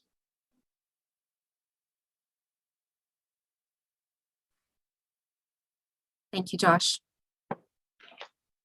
We now have Kate Porter on the line. Kate, did you want to go ahead? Yes, thank you, everybody. Perhaps this is a question for Steve Kanellakos. I see that ATU is calling to bring maintenance back in-house. I wonder if you think things have reached a point where you might consider that. Well, Kate, people are calling for maintenance to come back in-house, but and I'll be quite blunt about it, it's a very simplistic argument and position for people to be taken based on the contractual relationship we have with RTG. And our external lawyer has given a full briefing in camera to all of council members about what that process would be if you were to do it. And council is fully aware of the challenges of doing that and the steps that it would require to do that. And so, it's fine for people to say, bring maintenance in-house, but we have to understand what all the consequences are of doing that, what the costs are of doing that, the ability for the city to retain, as you heard Ken and others say today, to even attract, retain the skilled labor that we would need, and many other issues related to procuring those kinds of contract services for particularly Alstom vehicles, which have proprietary maintenance and have specialty parts and supply lines, etc. So it's very simplistic. I can understand why people might be suggesting it because they're frustrated. But I think what you heard today from TRA is there is a path forward to maximize the benefit of this contract and the contractual relationship. There's a short-term and long-term process. And the thing for us is that short-term, I have every confidence based on what TRA is doing that we'll get this system back up and running very soon. Long-term, I'm going to be using TRA, and we've discussed this, to keep on top of them to make sure that they're driving through. But Renée Amilcar, who's arrived and has only been here, it's only her 3rd week, has already told me that, Steve, we need to duplicate what TRA is doing and have that expertise in-house, so that, because we can't keep TRA here forever. I mean, I know Ken and Chris and Daniel would love to stay in the beautiful Ottawa. Might be better than Philadelphia, but the reality is that they can't stay here forever. We think they're an outstanding firm, and I want to keep a relationship with them and keep them engaged with us. I think that'd be a healthy thing to do, but we need to duplicate that capability with our own expertise internally. And we have a lot of that expertise, as you heard from TRA, right here on the ground. We have to organize ourselves so that we can do that in the future to ensure that what councillors are concerned about actually gets taken care of with respect to ensuring that they meet their obligations under the SMS model framework that they've been growing and building.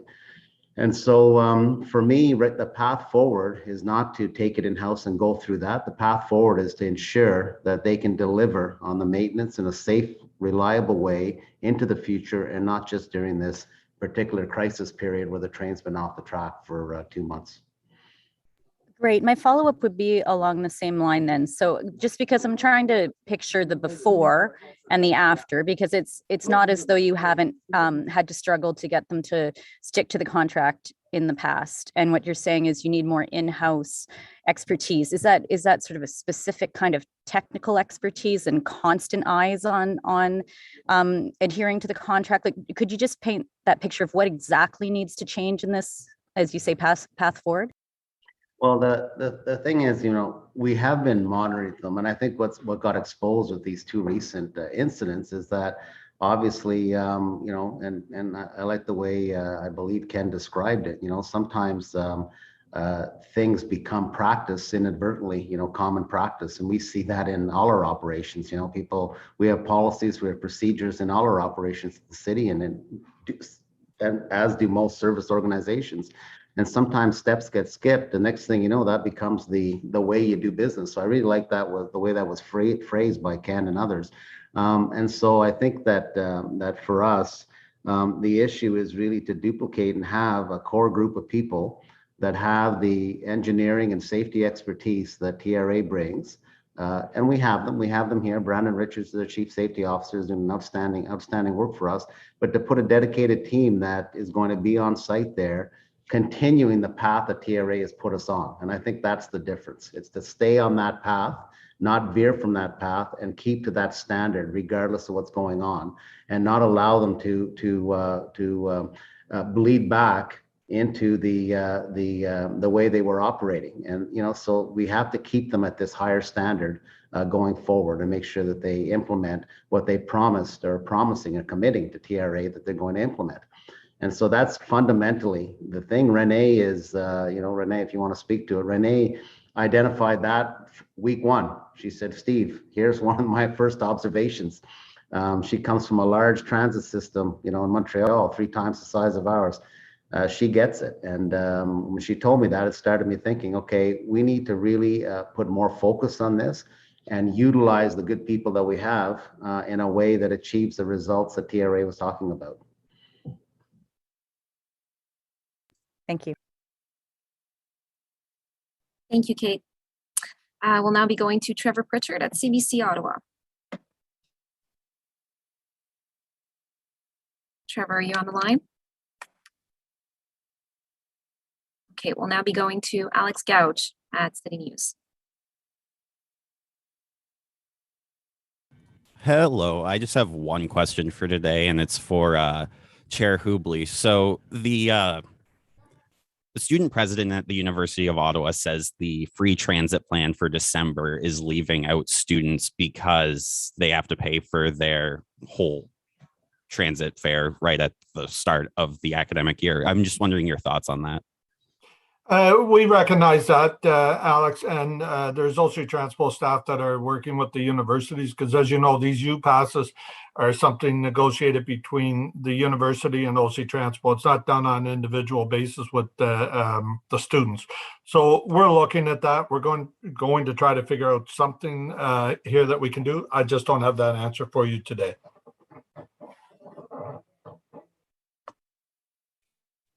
Thank you, Alex. So no more questions? No, that's it for today. Thanks, Alex. We'll now be going to Craig Lord at Global Ottawa. Thank you. Maybe this is a question for Steve Kanellakos, kind of a legal question, I suppose. We've heard a lot of talk about cancel the contract, bring it in-house, or keep going with the contract we have.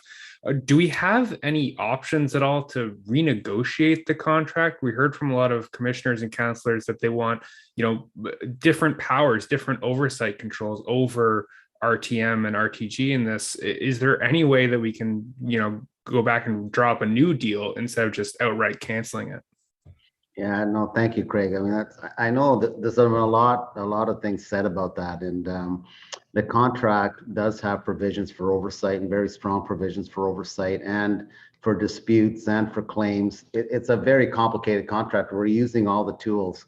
We have oversight in there now. As you know, as I've said before, Mott MacDonald is in there right now doing a complete oversight. They're a well-known international firm that's looking at system end to end, and they've been in there for over a year, and they're looking at the derailments also.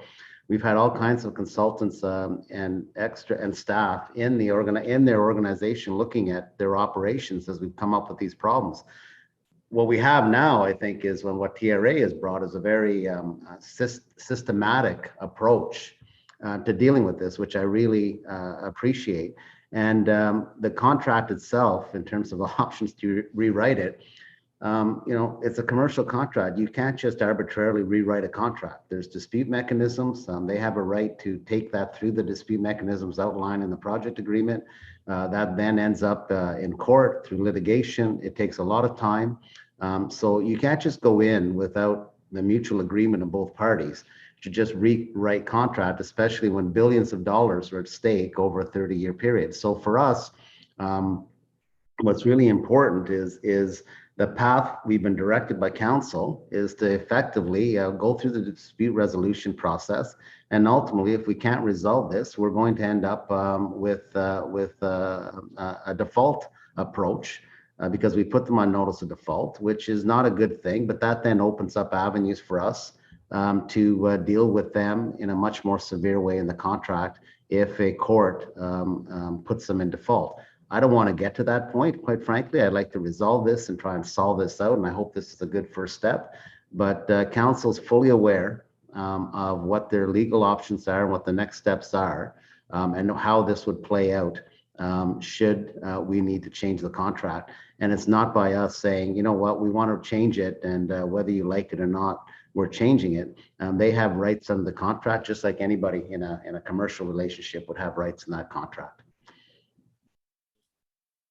Thanks. And maybe I'll just have to follow up just on that. Then we did see the second notice of default over a month ago, and some of the provisions that were talked about at council were taking that to court to get a judge to sign off on both of those defaults. So I believe that was in your hands. Is that something that's been done, or do you have any update on that process? Well, as I said, the process, you can't just go to court outside of the terms of the contract. The terms of the contract provide that you must go through the dispute resolution process. And we are in that process with them because the objective is to try and resolve this without going to court for both parties. So right now we're going through the step-by-step process with them in our dispute resolution, trying to reach a resolution to our outstanding issues. If we don't, then the parties can go to court to try and get a judge to decide. So right now we're still within the confines of the project agreement, I should say, and we're not in court at this point. Thank you. Thank you, Craig. Nous allons maintenant passer à Julien Paquette à Le Droit. We'll give the floor to Julien Paquette. Bonjour. Le Droit. I Hello. think this question will be for any of our three representatives from TRA. This might be overly simplistic, and you'll correct me if I'm wrong, but the SMS, the way I understand it is it's basically a big to-do list, things that that have to be checked from time to time, whether it's every 2 weeks, every month, or something like that. So my question is, how can you give us examples of things that have been changed through the new SMS, things that maybe weren't checked often enough before, and that you've asked that basically are checked more often? I'll take that. Excuse me. So I'd say the big checklist that you're referring to is one of the big parts of an SMS, but the SMS is much broader than that. And just as a reminder, there's SMS, the structure of an effective safety management system are those 4 pillars. So the first one is that safety policy program. So that's really where you get that senior leadership commitment to safety within an organization, that they're putting their money where their mouth is, and that they've established goals and objectives for system performance, for system safety that are measured on a regular basis. And when trends go the wrong way, or when it looks like trends are going the wrong way, that management is going to put the tools in place to take care of getting them back to where they need to be. That second part of a safety management system is safety risk management, and that's that whole hazard assessment process. So what that really means in kind of regular terms is that you have formal processes in place where you're evaluating what's working well and what's not working well within the organization. You're looking at what the risks are that are out there. So you're looking at, if this doesn't work, if this piece of equipment doesn't work, if this process doesn't work, say an inspection, if how we train people isn't working, what's the risk, what's the severity and the probability if it goes wrong? So if we take the gearbox falling off the train, for example, that's, we have to look at the likelihood of that. And then of course, the severity of that is great. It leads to a derailment. What we need to do is pull that probability of something like that down. So then you look and you tie that through the system back to those inspection processes, or in this case, it doesn't go back to the design of it, but you look back at the design of it. Also, you can bring that probability of that adverse event from happening. So you need to see that there's a robust process in place for all the different people in the organization to carry out the safety risk management component of it. The big checklist is probably the part where it's in safety assurance, that third pillar of SMS. And that's where you have all of your inspection processes, you have the oversight processes there that make sure that the inspections are, first of all, written correctly, second, that they're performed correctly, that you've got investigation processes in place for when things go wrong, that you can go in and get to the root causes of those issues, that you've got a program for continuous improvement. So all those lessons you're learning as you're putting your eyes on all the things you're doing well and things you aren't doing well, that you're learning, you're applying them throughout the organization. And then finally, the safety awareness, which is training, or it's much more than that, but training is a big part of it. So that's where you're equipping your employees with the right skills. You're bringing the right people in, or you're getting them up to speed if they need improvement in a certain area. The way that we carry out an SMS effectively is to have all those steps in place to measure how you're performing in each of those areas. So you can put all that information up towards the safety policy goals and objectives. And so that people who can make the decisions, so that they can give the resources out there. And in particular here, to get to our situation here in Ottawa, we are seeing those changes put in place. That's coming in a couple of different forms. One is some changes to the safety staffing and how they're laid out and what the programs are that they will carry out in terms of their own internal safety audits, in terms of the skill sets of the people that are there. They're adding to that. They're getting additional resources from, or they're committing to additional resources. In the short term, they brought in outside support with right skill sets. We've evaluated resumes of people tied to that, as well as to the quality assurance and quality control program. So we hope to see that that's carried out appropriately as we go forward. So there's a bit of a surge right now as we start to resume service, but we need to see that long-term commitment to the independent quality assurance, quality control that's going to verify that everything they say they're doing correctly is being done correctly. And if an SMS is done appropriately, you're still going to find out that, oh, some procedure maybe could have been written better, but that will come out through those quality assurance checks, those quality control, and through employee feedback and other methods you have to get everybody in the organization engaged. Thank you very much for those clarifications. As I said, it was very possible that it was overly simplistic. I'm not a real safety specialist. So my next question, I don't know if it's more appropriate for TRA representative to answer or from the city, but it's been mentioned today that some of the issues we've had is steps that have been bypassed because by the with time you get comfortable, a little too comfortable with some tasks. So how do we ensure that this doesn't happen again?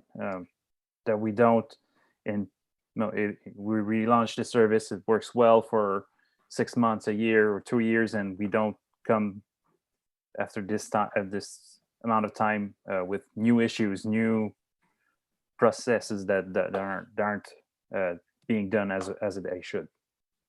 Well, I can try to answer this one. And the term that we use in our industry in terms of when people stop following the procedure according to how it's written, it's called practical drift. So that over time, people just modify how they should carry something out away from the specific requirement of it Sometimes it's because there was an extenuating circumstance, or there were short people, or the components changed. Sometimes it's not, I'm suggesting it's not for always bad reasons. They just decided to change an approach without it being formally approved and then codified.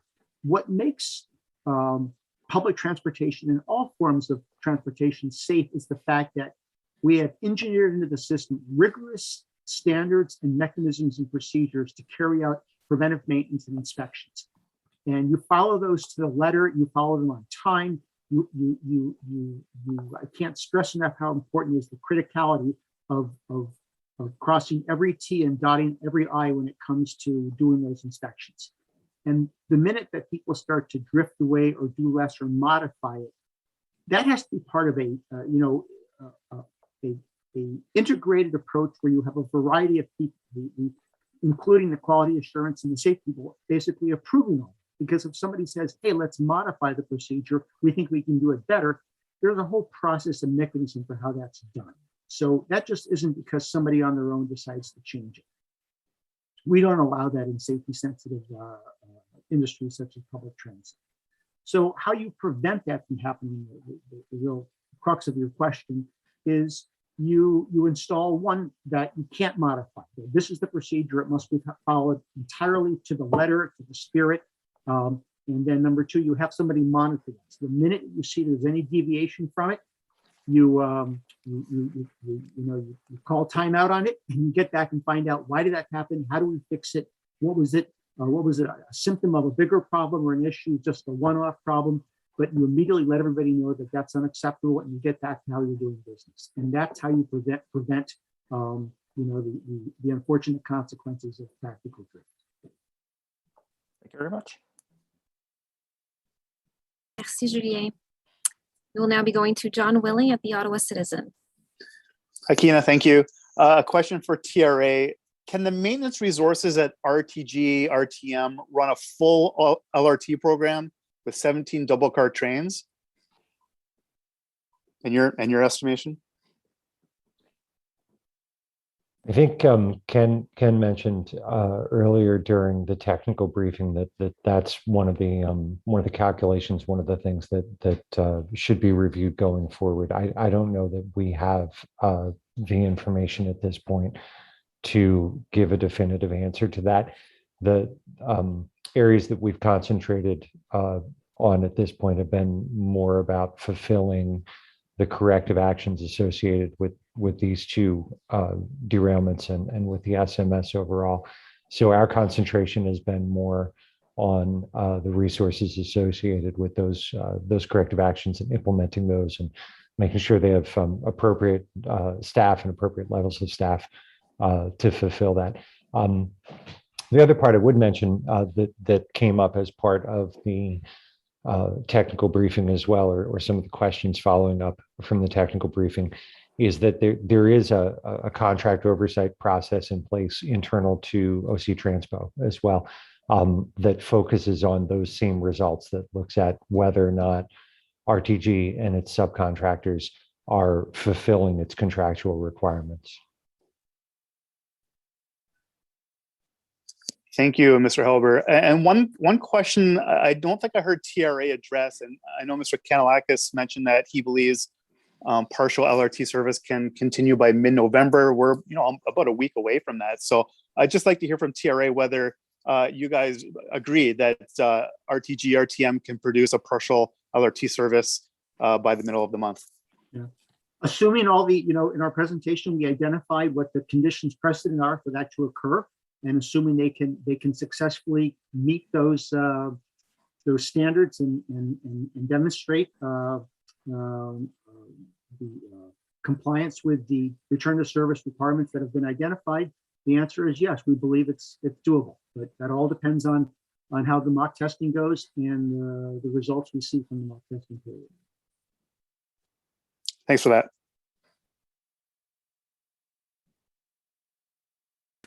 Thank you, John. So we will now be going to Kelly Egan at the Ottawa Sun. Hi, I had a question about the testing that was going on this week. Can somebody explain or tell me how many trains were being tested and how many had some kind of a red flag or a problem? And were those problems like minor or serious enough that if we were in a revenue passenger situation that they would have had to be pulled from service? I can answer that. The MOG service is supposed to run 7 trains. So that's we had yesterday. And so we, as we said, we had some issues on a few trains. So we had spares that we continue to run the trains. And actually, the one that we pull out on the track, RTG will investigate them, and we're still actually running trains to continue to simulate the service. But you were testing 7 trains and 5 of them had to go back to the shop for some reason? Excuse me? You're testing 7 trains and 5 of them, did I hear earlier 5 of them had to go back for some reason? We test 7 trains at a time, but we can sometimes we simulate we can having one return on the MSF, and after that we put another one. So when we say we have a problem on the train, it can be on a car, because as you know, one train it's 2 cars, so sometimes it's just 1 car, but we pull out the train out to make sure that we do the investigation on it. Okay, maybe one last thing, maybe for the RTA crew. It sounds like what you guys are saying in a roundabout way is that RTM, they didn't have enough people working for them. I mean, is it as simple as that they didn't have enough personnel to do their job properly? No, I mean, if you're asking, you said RTA, I assume you mean TRA. No, we're not saying they don't have that. It's an issue of they don't have enough people. We're not in a position.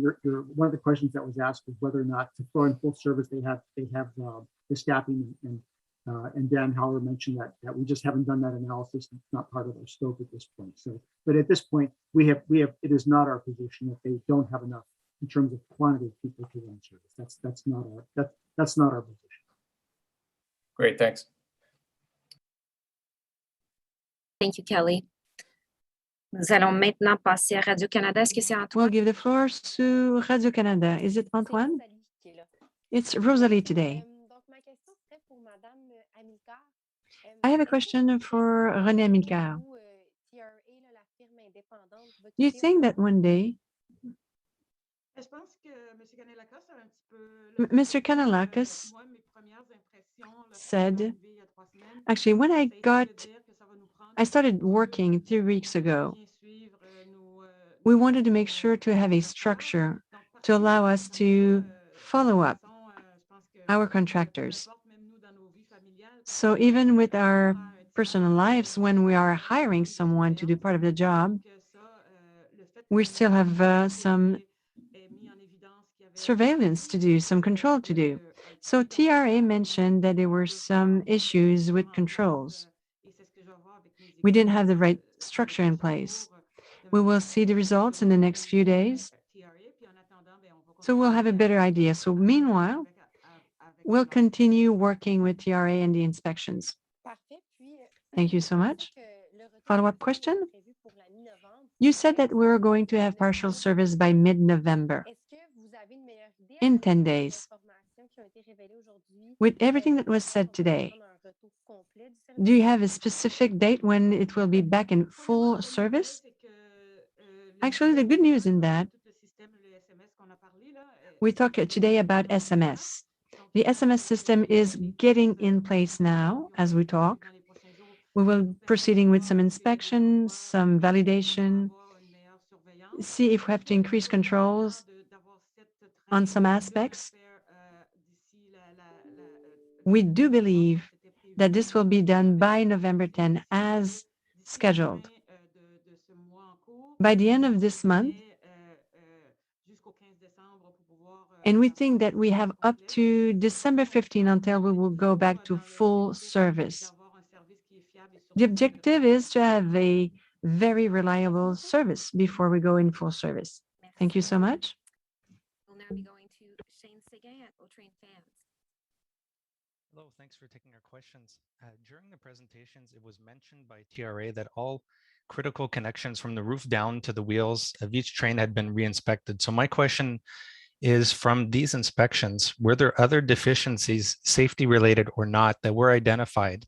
And could you briefly go over some of the more serious examples of such occurrences and how critical they would be classified? I can take a quick go at that. There were some pieces of hardware that were replaced as part of the critical connections checks. Some of those related to bogie components. In some cases, a couple of bolts on wheel assemblies.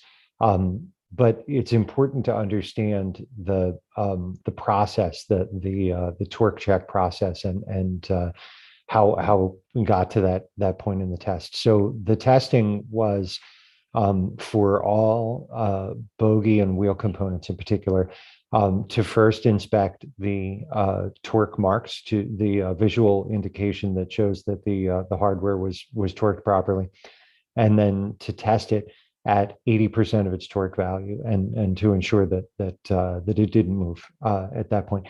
If any of the fasteners did move, didn't pass that test, then those fasteners were entirely replaced. So the reason for that was not so much, at least as I understand it, was not so much about failure of that particular fastener or failure of the mechanism overall, as much as the contractor wanted to be able to ensure that to replace with new hardware, ensure the highest levels of safety with any new hardware that had to be replaced, but also to be able to analyze after the fact any trends that were associated with any of those components. If there were any issues with hardware stretching or metallurgical issues, whatever they might be. And from the discussion that I've had with their quality director and with my review of their quality inspections and the train specific records, there doesn't seem to be anything that I would classify as a trend or an ongoing problem at this point. But I would say that the contractor and their quality team, in my view, have a very rigorous process for checking for that, which was one of the things that was very important to us, to make sure that there was a process to look at potential trends, to look at potential patterns of failure. So that has been very much on the minds of the quality team and the shop and maintenance team. But at this point, based on my review of the records and also our interviews and site inspections, we don't see anything that's problematic on a systemic or repeat basis.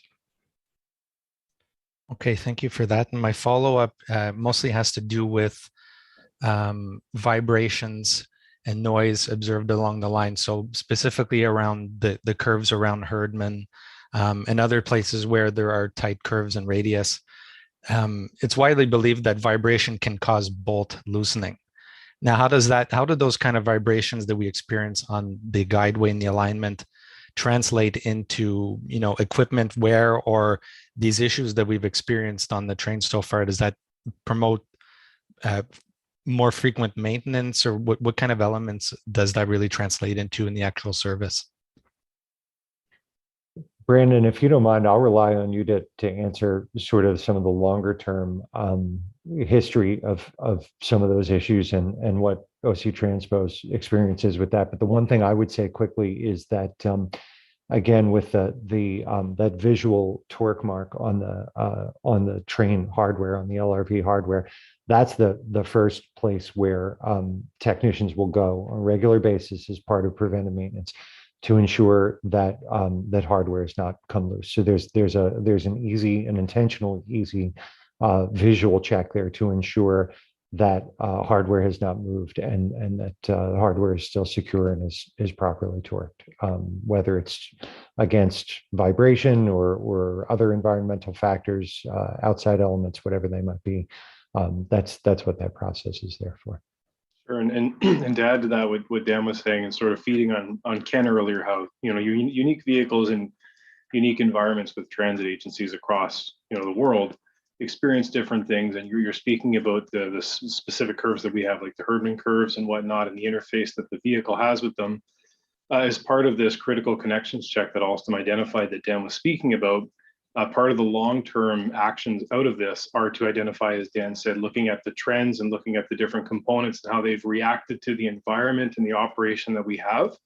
Alstom will have to incorporate whatever findings they have into their future maintenance. And that's one of the commitments they've made in their return to service. So anything that they've identified through this process is going to have to go into the regular cycle of maintenance.